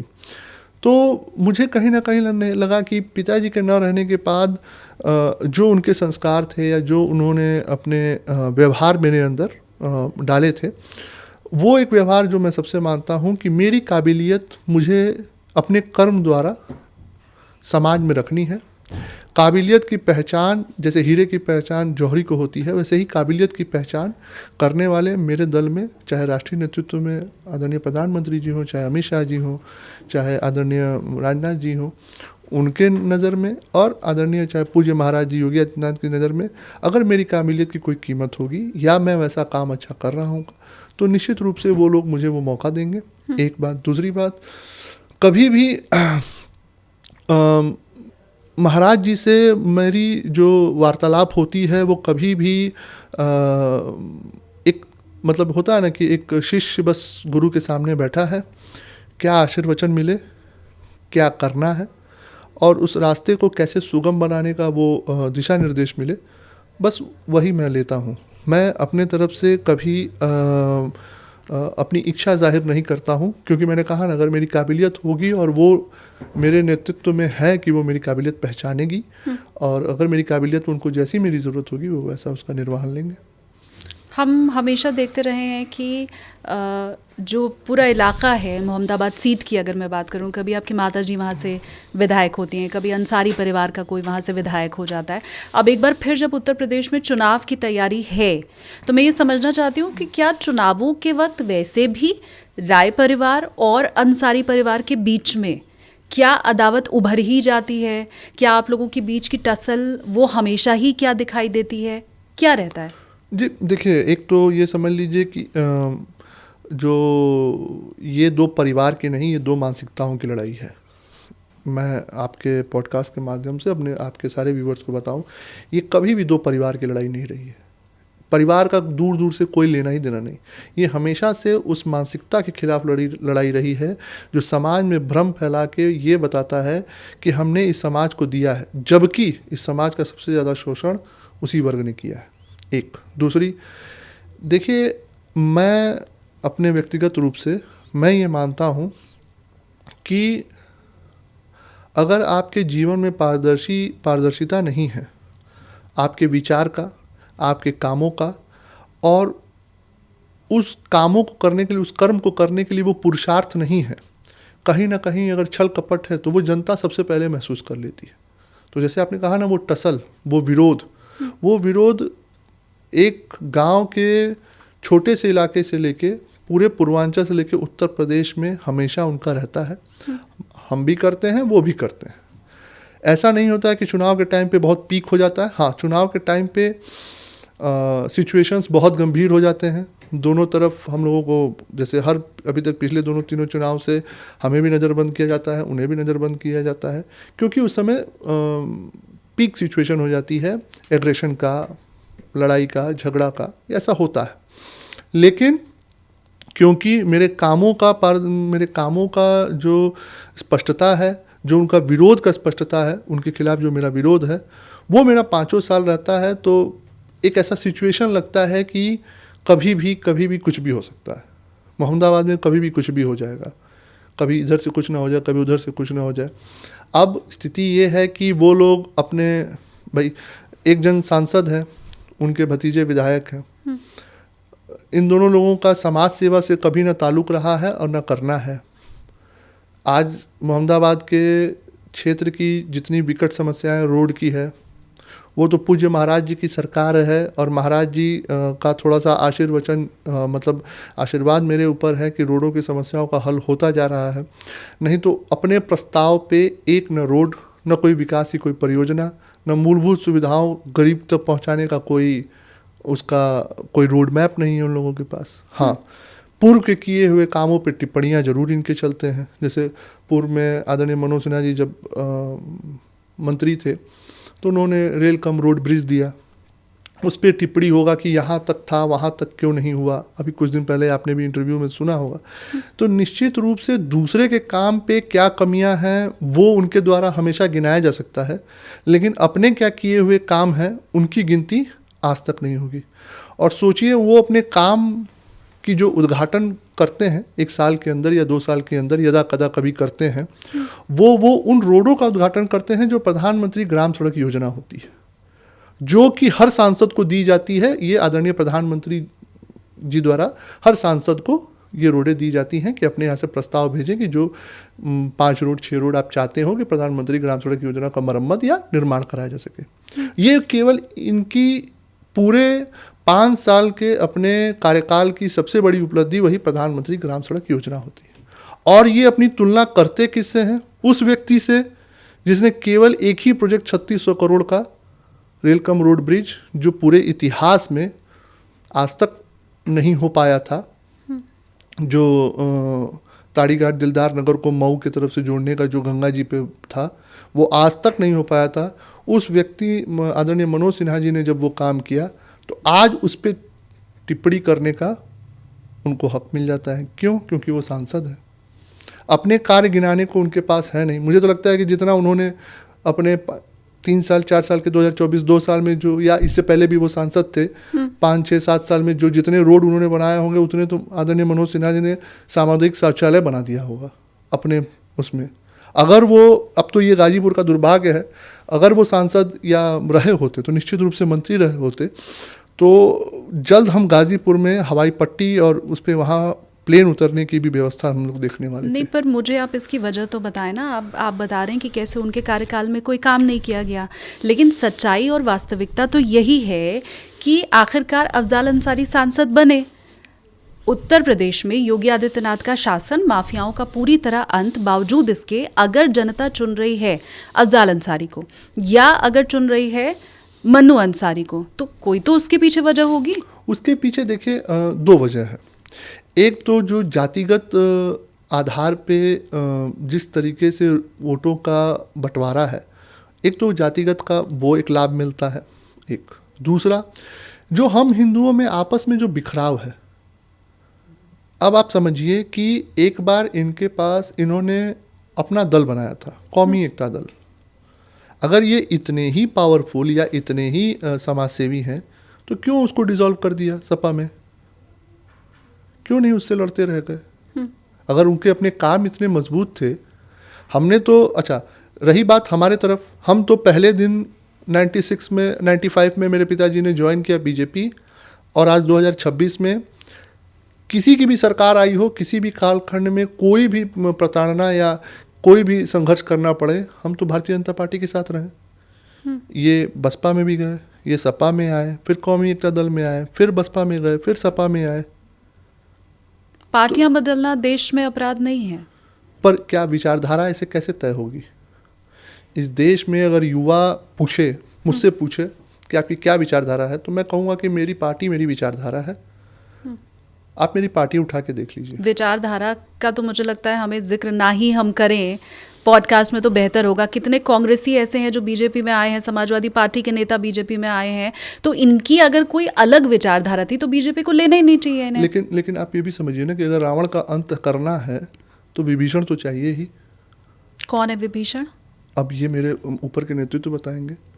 नहीं, आपने एक इंटरव्यू में एक बयान भी अभी कुछ महीनों पहले ही दिया, मेरे ख्याल से 8-9 महीने पहले का आपका ये बयान है, जिसमें आपने ये कहा कि रावण का अंत होता है तो निश्चित तौर पर रामराज की स्थापना होती है। ये आपके कहे गए शब्द हैं। मैं इसमें समझना ये चाहती हूँ कि रावण कौन है, राम कौन है? जो शक्तियाँ इस देश को विखंडित कर इसकी संप्रभुता और अखंडता को बर्बाद करना चाहती है, जो यहाँ के युवाओं को बरगला के इस देश के अंदर अस्थिरता लाना चाहती हैं, वो रावण है। राम वो जो इसकी अखंडता को बना के रखे, जो इसकी संप्रभुता को बना के रखे। कौन है? नहीं, ये कौन नहीं है, ये विचार है। ये विचार आप में भी हो सकते हैं, आप किसी दल से नहीं हैं, ये विचार है। आप टैक्स पेयर हैं तो आपके अंदर एक राम की भावना है कि मुझे इस देश में अगर अच्छाई देखनी है तो मुझे टैक्स पे करना है। लेकिन जो टैक्स चोरी कर रहा है, जो इस देश में आतंकवाद की भावना लेके आ रहा है, जो इस देश में रंगदारी आपके किए हुए कमाई का आपसे कहे कि मुझे 10% कट चाहिए, तो वो रावण है। अखिलेश यादव में आपको राम नजर आता है या रावण? पाप के किए हुए कार्यों, संस्कारों और व्यवहारों का अनुसरण उनका बेटा करता है। चाहे मेरे पिता का मुझे करना है, जो व्यवहार, संस्कार या जो कर्म है, जो उनके जो इच्छा है उसको पूर्ति करने का हमें करना है। और उसको हम कितने अच्छे से निभा पा रहे हैं, उसकी अपने दल से, अपने समाज में हम उसकी इच्छाएं कितनी पूरी कर पा रहे हैं, उसको भी हमें ही देखना है। अब ये अखिलेश यादव कर पा रहे हैं, नहीं कर पा रहे हैं, इसका मूल्यांकन वो करेंगे, उनके दल के लोग करेंगे। लेकिन मेरे लिए ये बहुत महत्वपूर्ण है कि एक धर्म को केंद्र में रख के जो हम कहते हैं कि नहीं तुष्टीकरण की राजनीति हो रही है, तो मेरे दल ने तो, आदरणीय प्रधानमंत्री जी ने शुरू में कहा कि हम तुष्टीकरण की नहीं, हम संतुष्टीकरण की राजनीति करेंगे। वहाँ शालिनी जी भी आएंगे तो संतुष्ट होकर जाएंगी, वहाँ पीयूष राय भी आएंगे तो संतुष्ट होकर जाएंगे। वहाँ जो व्यक्ति इस देश को सर्वोपरि रखते हुए काम करे और अपने जिम्मेदारियों का निर्वहन करे, वो संतुष्ट होकर जाएगा। तो अब इसमें हम और आप दोनों शिक्षित लोग हैं, रावण राम स्वयं खोजते रहे। ये सवाल मैंने आपसे इसलिए किया क्योंकि कुछ दिनों पहले मैंने विक्रम सिंह जी, जो कि उत्तर प्रदेश के पूर्व डीजीपी रहे हैं, उनका जब पॉडकास्ट किया तो मेरे पॉडकास्ट में ही उन्होंने ये बात कही है कि मुलायम सिंह यादव की राजनीति और अखिलेश यादव की राजनीति में ज़मीन आसमान का फ़र्क है। पिता से जो गलतियाँ हुई या अपने शासनकाल में जो भी उनके कार्य थे, मुख्तार अंसारी जैसे लोगों को या मैं कहूँ अतीक अहमद जैसे लोगों को आगे बढ़ाने का काम जो उन्होंने किया, उससे कन्नी काटते हुए अखिलेश यादव दिखाई दिए हैं, ऐसा उन्होंने स्पष्ट तौर पे कहा पॉडकास्ट में। इसलिए ये सवाल मैंने आपसे पूछा कि क्या आप भी ये फ़र्क देख पा रहे हैं? क्या आपको भी नज़र आ रहा है कि पिता और पुत्र की राजनीति में बहुत फ़र्क है? देखिए जैसा कि आपने पूर्व डीजीपी साहब का नाम लिया, उनका एक नज़रिया हो सकता है क्योंकि वो उम्र में भी काफ़ी हैं और अनुभव में भी मुझसे बहुत आगे हैं, लेकिन मैं जिस जगह पे खड़ा हूँ मुझे कोई अंतर नहीं दिखता। अखिलेश जी में अगर उसी तरीके की भावना, जैसे आपने कहा कि अतीक को साइडलाइन करना या मुख्तार को साइडलाइन करना, तो वो साइडलाइन कैसे साइडलाइन होता है कि जब एक मुख्तार को छोड़ के बाकी सब लोग सपा में हैं, अतीक को छोड़ के उनके पूरे परिवार के सारे लोग सपा में, ये कैसा साइडलाइन है? साइडलाइन ऐसा होता है कि मुख्तार सोच के भी कभी भारतीय जनता पार्टी में भी नहीं आ सकते थे, वो चाहें भी तो नहीं आ सकते। मुख्तार के जितने गुर्गे हैं वो चाहें तो भी भारतीय जनता पार्टी में नहीं आ सकते हैं। ये होता है साइडलाइन। आज पीयूष राय भारतीय जनता पार्टी में है और सामाजिक कोई कुकृतियों को पालें या समाज के खिलाफ कोई कार्य करें तो पीयूष राय में इतनी हिम्मत नहीं होगी कि वो जाके कह पाए कि मुझे पार्टी में ले लीजिए। तो ये एक विचार होती है। विचार ऐसा हो जिसमें कहना ना पड़े कि मैंने साइडलाइन कर दिया। विचार ऐसा हो कि सामने वाला व्यक्ति सोच भी ना पाए कि भाई मैं उस विचारधारा में तो जा ही नहीं पाऊंगा, वहाँ तो मेरी कोई पूछ ही नहीं है। ये होता है साइडलाइन करना। कांग्रेस में रहे, अपना मतलब कांग्रेस के सपोर्ट से चुनाव लड़े, समाजवादी में रहे, ऐसे मान लीजिए कभी एक ऐसा समय भी आया कि जो धुर विरोधी थे अजय राय, उन्होंने इनसे सपोर्ट ले लिया, आज प्रदेश अध्यक्ष है कांग्रेस के। जबकि मेरा ये मानना है कि जब आप समाज में होते हैं और सक्षम व्यक्ति होते हैं, क्योंकि जैसे आपने कुछ देर पहले एक उदाहरण दिया ना कि सामान्य व्यक्ति को कैसे मदद मिलेगी अगर ऐसे अपराधियों से कोई उलझ जाए तो कैसे कोई खड़ा रहेगा। तो यहीं पे उदाहरण मिलता है कि देखिए जब आप सक्षम हैं और आप सक्षम व्यक्ति हो के अगर अपराधियों के खिलाफ आवाज़ बुलंद नहीं करेंगे तो गरीब और कुचला तो ऐसे ही दब जाएगा कि जब ये लोग नहीं लड़ पा रहे हैं और सपोर्ट ले रहे हैं मुख्तार का, प्रधानमंत्री उस समय नरेंद्र मोदी जी, आदरणीय प्रधानमंत्री जी चुनाव लड़ रहे थे, तो जिस व्यक्ति ने उनके भाई की हत्या कर दी उसका सपोर्ट निमित्त केवल एक लोकसभा का चुनाव जीतने के लिए ले लिया, तो गरीब कैसे उनके पास जाएगा कि मुख्तार कल हमको परेशान किया है या कोई भी फला बाहुबली मुझे परेशान किया है, मुझे आपसे मदद चाहिए। वो कभी कोई कर पाएंगे? कभी नहीं कर पाएंगे। वो अपने आप को समाज में कैसे कहेंगे कि जिस व्यक्ति ने मेरे भाई को हत्या की, मैं आज उसके सपोर्ट से प्रधानमंत्री जी के खिलाफ लड़ा हूँ, तो मैं किसी गरीब के को मदद करूँगा या मैं किसी गरीब के उसकी गरीबी के उन्मूलन के लिए कोई बाहुबली उससे रंगदारी मांगे या उसका ज़मीन हथियाए तो मैं उसके साथ खड़ा रहूँगा, ये वो कभी समाज में स्थापित ही नहीं कर पाएंगे। जब अपने भाई के हत्यारे के साथ हो गए तो दूसरे को कैसे स्थापित करेंगे? तो यही चीज़ है, यहीं पे मानसिकताओं का अंतर आता है और यही राम और रावण का अंतर है। इसको समझना हमें और आपको। 2027 के विधानसभा चुनाव में टिकट का दावेदार कौन रहने वाला है आपके परिवार से? आपकी माता जी अलका राय या फिर आप? ये टोटली ये डिपेंड करता है सेंट्रल के केंद्रीय नेतृत्व पे और प्रदेश के नेतृत्व पे, क्योंकि मैंने कहा ना कि मेरे अपने किए हुए कार्य और मेरी जो प्रतिभा है वो पार्टी जिस तरीके से इस्तेमाल करना चाहे वो करेगी। चुनाव का गणित अलग होता है। जैसे अभी आपने कुछ देर पहले पूछा कि अफजाल अंसारी चुनाव जीत जा रहे हैं, तो चुनाव जीतना और हारना एक गणित का खेल है, जातियों का समीकरण का खेल है।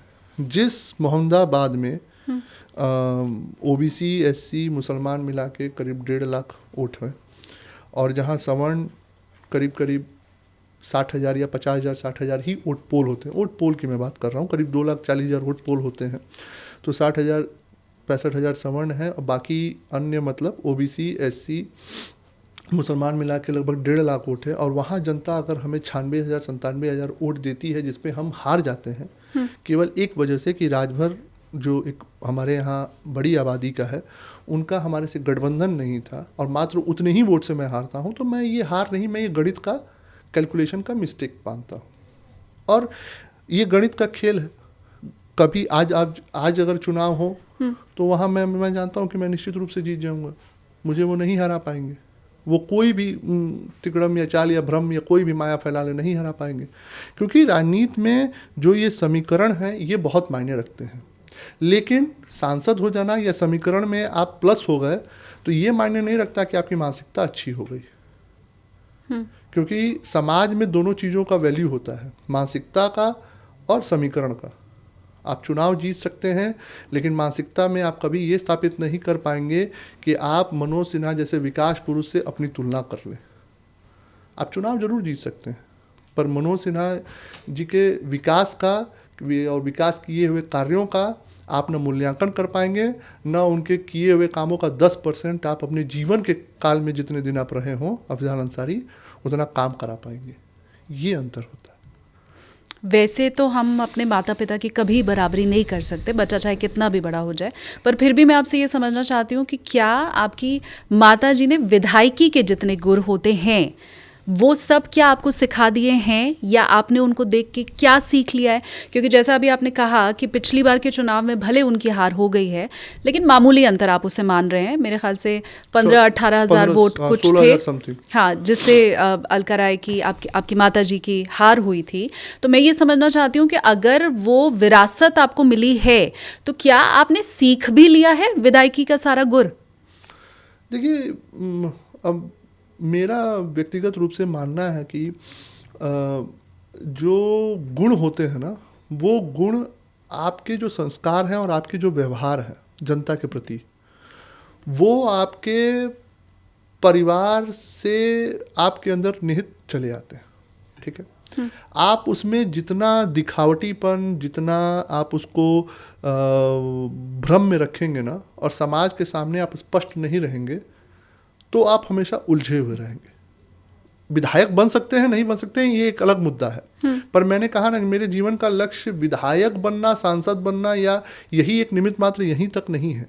और मैं हर युवा से कहता हूं कि जो इस राजनीति में आते हैं, अपना लक्ष्य किसी पद को लेके ना आए, वो एक उस मानसिकता को पकड़ के लेके आए कि जिस मानसिकताओं से एक मानसिकता ऐसी है जो इस देश को बांट रही है, तोड़ रही है, ख़त्म कर रही है, और एक मानसिकता है जो इस देश को जोड़ने में, सबको एक साथ लाने में लगी है।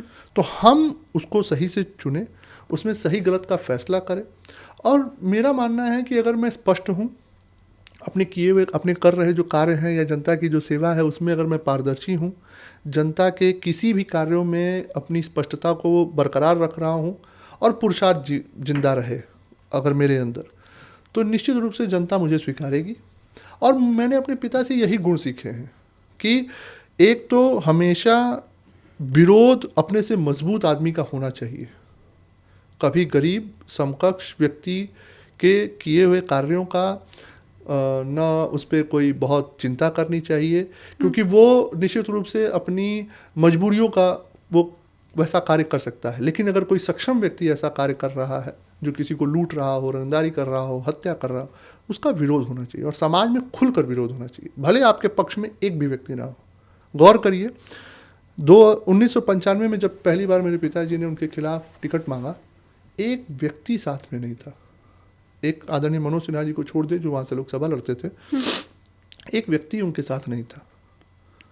अगर वो व्यक्ति के रूप में जाते तो कुछ मित्र थे जो ये कहते थे कि जब चुनाव लड़ो तो हम उपस्थित होंगे, हम चलेंगे, लोगों से कहेंगे, लेकिन उन्होंने वो लड़ाई लड़ी।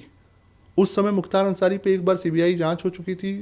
रुंगटा जैसे इतने बड़े जो कोयला के भी व्यवसायी थे और विश्व हिंदू परिषद के भी मेंबर थे, उनकी हत्या का आरोप लग चुका था, एक चर्चित नाम हो चुका था। उसके खिलाफ उन्होंने आवाज़ बुलंद की, जबकि उस समय बहुत बाहुबलियों का नाम चलता था, किसी ने आवाज़ नहीं बुलंद की। तो जो भी व्यक्ति आपके समक्ष खड़ा हो, उसके किए हुए कार्यों का अगर विरोध करना है तो वो उसके मुख पे होना चाहिए, उसके सामने होनी चाहिए। पीठ पीछे तो लड़ाइयाँ बहुत लड़ते हैं, बंद कमरों में समझौते भी बहुत होते हैं, लेकिन इससे न जनता को सरोकार है। जनता बस ये जानती है कि आप क्या काम कर रहे हैं और आप कितने पारदर्शी हैं और आप आपके विचार कितने स्पष्टता से उन तक पहुंच रहे हैं, तो आप जनता से कनेक्ट रहेंगे। पीयूष जी, हमने ये सुना है कि यूथ में आपकी पॉपुलैरिटी बहुत बड़ी हुई है इस समय। हालांकि जेनजी जो हैं उनको लेके कहा यह जाता है कि वो बड़ी डावाडोल मानसिकता वाले रहते हैं, तो वो अभी हो सकता है आपके समर्थन में भले दिखाई देते हैं सोशल मीडिया पे या शायद आपके सामने भी। आप मुझे ये बताएं कि चुनाव नज़दीक है तो 27 के यूपी चुनाव में भी जेनजी आपके साथ रहेगा, ये आपको क्यों लगता है, या वो क्यों रहे आपके साथ?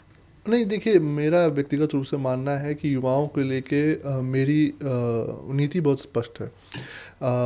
क्योंकि मैं स्वयं एक युवा हूँ अभी, अपने आप को मैं मानता हूँ कि उनसे जो मैं अपने कामों को लेके जो कनेक्ट कर पाता हूँ, उसकी पारदर्शिता को लेके जो कनेक्ट कर पाता हूँ, और निश्चित रूप से अगर मेरे दिमाग में, मेरे दिल में और मेरे जीवा पे एक ही चीज़ है, उसकी स्पष्टता है, और उस काम उसी को मैं अपने कर्मों में दिखा भी रहा हूँ, तो युवा ऑटोमेटिकली कनेक्ट होगा। क्योंकि युवा को स्पष्ट चीज़ ही चाहिए, उसको चीज़ें गोल गोल या घुमा के कभी भी नहीं चाहिए होता, जो मैं अपने क्षेत्र में या अपने ज़िले में या अपने पूर्वांचल में मैं महसूस करता हूँ। क्योंकि युवा एक अपेक्षा लेके चलता है। वो अपेक्षा ये करता है कि जब मैं कोई मेहनत कर रहा हूँ और उस मेहनत का जो परिणाम मिले वो मेरे मेहनत के अनुरूप हो, उसमें कोई राजनीति ना हो, उसमें कोई भेदभाव ना हो, उसमें किसी तरीके का मुझे शोषित न किया जाए। और जब इस चीज़ को उसको जब संरक्षण मिल जाता है कि नहीं, आपसे कोई भेदभाव नहीं होगी, आपके किए हुए जो मेहनत है उसके अनुरूप है। जैसे उदाहरण के तौर पे आप ले लीजिए कि आज प्रदेश के अंदर जो भी सेवाओं का एग्ज़ाम हो रहा है, आप एग्ज़ाम में बैठिए, क्योंकि एक राजनीतिक फील्ड में होने के नाते कई युवाओं को आता है कि भैया देख लीजिए अगर कोई सोर्स लगे, तो मैं सीधे कहता हूँ कि देखो, इस सरकार में कोई सोर्स नहीं है। आप एक चीज़ समझ के चलो कि आपको रिटर्न देना है, आपको इंटरव्यू देना है या आपको फिजिकल देना है, आपके अपने मेहनत पे वो रिज़ल्ट आना है। अगर मैं जाके किसी से कहूँ, क्योंकि लोगों को ये लगता है या युवाओं को ये लगता है कि भैया 2 लाइन यहाँ कह देंगे या एक वहाँ उनसे कह देंगे तो मेरा हो जाएगा। पर मैं ये कहता हूँ, मैं उनको ये समझाता हूँ कि मैं ये तुम्हारे साथ करूँगा तो किसी न किसी के साथ मैं अन्याय करूँगा। तो वो युवा समझता है, वो युवा ये समझता है कि नहीं, कम से कम भैया ने साफ साफ बता तो दिया कि मेहनत करोगे, परिणाम उस अनुरूप लाओगे, तो तुम्हारे सिलेक्शन में तुम्हारी जात नहीं खोजी जाएगी और तुम्हारा धर्म भी नहीं खोजा जाएगा। तुम मुसलमान हो तो भी सिलेक्ट, अगर अपने परिश्रम से आ रहे हो तो सेलेक्ट होगे, तुम हिंदू हो तो भी सेलेक्ट होगे, तुम यादव हो, क्षत्रिय हो, बाभन हो, हरिजन हो, जो हो, तुम अगर अपने अनुशासन से, अपने मेहनत से जो परिणाम ला रहे हो, उस अनुरूप तुम्हारा सिलेक्शन होगा। और वो केवल और केवल योगी जी के विश्वास से ही हो पाया है कि उन्होंने ये विश्वास दिलाया है पूरे सर्व समाज में। तो उसका ये नतीजा हम सबको देखने को मिल रहा है कि युवाओं में एक, मुझे लगता है कि युवा शायद इसी वजह से मुझे मानते हैं, और क्या कारण है वो तो अब आप युवाओं के बीच में जब जाएंगे तब समझ में आएगा। आप पॉडकास्ट में लैंडिंग की तरफ आगे बढ़ते हुए ये मेरा आखिरी सवाल आपसे कि क्या आपको लगता है 27 में अगर सरकार बदली उत्तर प्रदेश में, बीजेपी की जगह किसी दूसरी पार्टी की सरकार बनी, योगी आदित्यनाथ की जगह कोई दूसरा चेहरा मुख्यमंत्री बना, तो वो जो पुराना नेक्सस था, वो जो माफिया राज था, वो जो जंगल राज था, आपको लगता है 2027 में भी लौट सकता है? एक तो हम लोग ये एकदम दिमाग से निकाल दें कि योगी जी का सरकार बदलने वाली है, ये सवाल ही नहीं उठता है। ग्राउंड पे हम लोग काम कर रहे हैं और मुझे यहाँ तक भरोसा है कि जितनी पिछली बार सीटें आई थी उससे बढ़ के सीटें 2027 में आने वाली है, आदरणीय प्रधानमंत्री जी और अमित शाह जी के नेतृत्व में, पूज्य महाराज जी के नेतृत्व में। लेकिन आपने एक प्रश्न पूछा, वो नेक्सस लौट सकता है। देखिए, इसमें मैंने कहा ना, विभीषण रावण की अगर ख़त्म करना है उस विचार को तो कुछ विभीषणों की ज़रूरत पड़ती है, लेकिन वो विभीषण भी हमारे यहाँ जो मौजूद हैं उनकी एक विचारधारा नहीं है। वो इतने डरपोक हैं, इतने सहमे हुए हैं कि अपने ज़रूरतों के हिसाब से आज इधर है, कल उधर हो जाएंगे, ठीक है। लेकिन वो एक चीज़ वो भी जानते हैं कि मैं इधर हूँ तो हुई सेफ हूँ, क्योंकि वो ये जान रहे हैं कि पूज्य महाराज जी की सरकार नहीं जाने वाली, और वो तब तक यहाँ रहेंगे जब तक महाराज जी रहेंगे, क्योंकि उनको इसका भी डर है कि महाराज जी की अगर तिरछी नज़र पड़ी तो कहीं विभीषण भी इस रावण की लड़ाई में कहीं दिक्कत ना हो जाए। तो ऐसे विभीषणों की पहचान महाराज जी को भी है, और निश्चित रूप से ये कहीं प्रश्न नहीं उठता है कि ये सरकार बदलने वाली है। पिछली बार से भी अधिक सीटों के साथ पूज्य महाराज जी फिर से मुख्यमंत्री बनना है, और आदरणीय प्रधानमंत्री जी, आदरणीय अमित शाह जी, आदरणीय राजनाथ जी का जो नेतृत्व रहा है और जो उनके मार्गदर्शन छोटे से छोटे कार्यकर्ता तक मिलता रहता है। आपको मैं छोटा सा उदाहरण बताऊं, पॉडकास्ट का अंत रहा तो मैं छोटी सी कहानी बताता हूँ। हाँ। मेरे पिताजी करीब मुझे लगता है कि मेरे भाई जो मेरे मुझसे जस्ट बड़े भाई हैं, उनकी शिक्षा दीक्षा गुजरात से हुई, गांधीनगर के एक सरकारी कॉलेज में उनका एडमिशन हुआ था। और मुझे लगता है कि 2002 में मेरे पिताजी और आदरणीय मनोज सिन्हा जी उस समय उनके कॉलेज विजिट के लिए गए थे। और उस समय मुख्यमंत्री आदरणीय नरेंद्र मोदी जी बाद हमारे प्रधानमंत्री हैं, उस समय चीफ मिनिस्टर थे गुजरात के। आप नहीं मानेंगी कि वो एक छोटी सी मुलाकात आदरणीय प्रधानमंत्री जी की मेरे पिताजी के साथ 2002 में एक छोटी सी मुलाकात होती है, एक जो शिष्टाचार मुलाकात कहते हैं, मेरे पिताजी ने और आदरणीय मनोज सिन्हा जी ने उनसे किया। मुलाकात वो 10 मिनट की रही और फिर उसके बाद वो लोग लौट के आ गए। 2014 में जब प्रधानमंत्री जी अपनी पहली रैली बनारस में करते हैं और मेरी माता जी वहाँ मौजूद रहती हैं, प्रधानमंत्री जी ने उस मुलाकात की जिक्र मेरी माता जी से किया। 2002 का जिक्र 2014 में मेरी माता जी से, क्योंकि ये घटना जानने वाली केवल मेरी माता जी थी, आदरणीय मनोज सिन्हा जी थे और मैं था।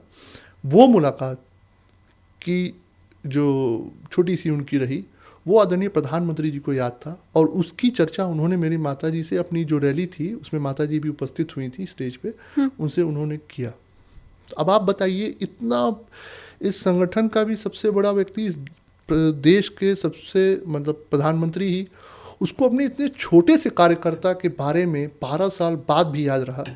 तो अब आप अभी बात कर रही थी कि आपको लड़ना है, नहीं लड़ना है, आपको क्या करना है। तो अब आप खुद सोचिए कि जब इतने बड़े व्यक्ति को अपने छोटे से कार्यकर्ता के बारे में अगर पता है, तो वो हर किसी के बारे में उनको जानकारी है कि किसको कौन सी जिम्मेवारी कब कब कैसे कैसे देनी है। ठीक। तो ये इस पार्टी की खूबसूरती है। ज़रूर कभी कभी कुछ लोगों को लगता है कि मैंने इतना मेहनत किया, मुझे आज ही हो जाना चाहिए, मुझे कल ही हो जाना चाहिए। लेकिन एक होता है ना कि भगवान जब देता है तो सही समय पे देता है, तो इतना भी भरोसा होना चाहिए समाज में भी, युवाओं में भी, कि ये पार्टी इस देश के लिए सब कुछ न्यौछावर करती आई है और करेगी, और इस देश को सर्वप्रथम रख के काम कर रही है। तो निश्चित रूप से हर व्यक्ति का, चाहे वो कार्यकर्ता हो और चाहे इस देश का जनमानस हो, उसके हर छोटे बड़े बिंदुओं को वो ध्यान में रख के उस पर काम करेगी। तो मैंने ये फैसला हालांकि जनता के ऊपर ही छोड़ दिया। मैं चाहूँगी आप कमेंट करके बताएं। पीयूष जी तो बहुत कॉन्फिडेंट दिखाई दे रहे हैं कि 2027 में भी योगी आदित्यनाथ की ही सरकार बनने वाली है और पिछली बार से ज़्यादा वोट आने वाले हैं। लेकिन आप मुझे कमेंट करके बताओ कि आप क्या सोच रहे हो और किधर का रुझान आपका है। हालांकि चुनावों में अभी बहुत वक्त है। बहुत शुभकामनाएं मेरी आपको। जिस दिशा में आप आगे बढ़ रहे हैं वो और ज़्यादा आप मोटिवेशन के साथ आगे बढ़ें, आपको और संबल मिले। रास्ते मुझे लगता है बहुत आसान आपके लिए अभी भी नहीं है, कुछ मुश्किलें, कुछ कठिनाई ज़रूर हैं, लेकिन उन सबको पीछे छोड़ते हुए आप ऐसे ही आगे बढ़ते रहें। मेरी बहुत सारी शुभकामनाएं आपको। धन्यवाद शालिनी जी, बहुत बहुत धन्यवाद। Thank you so much.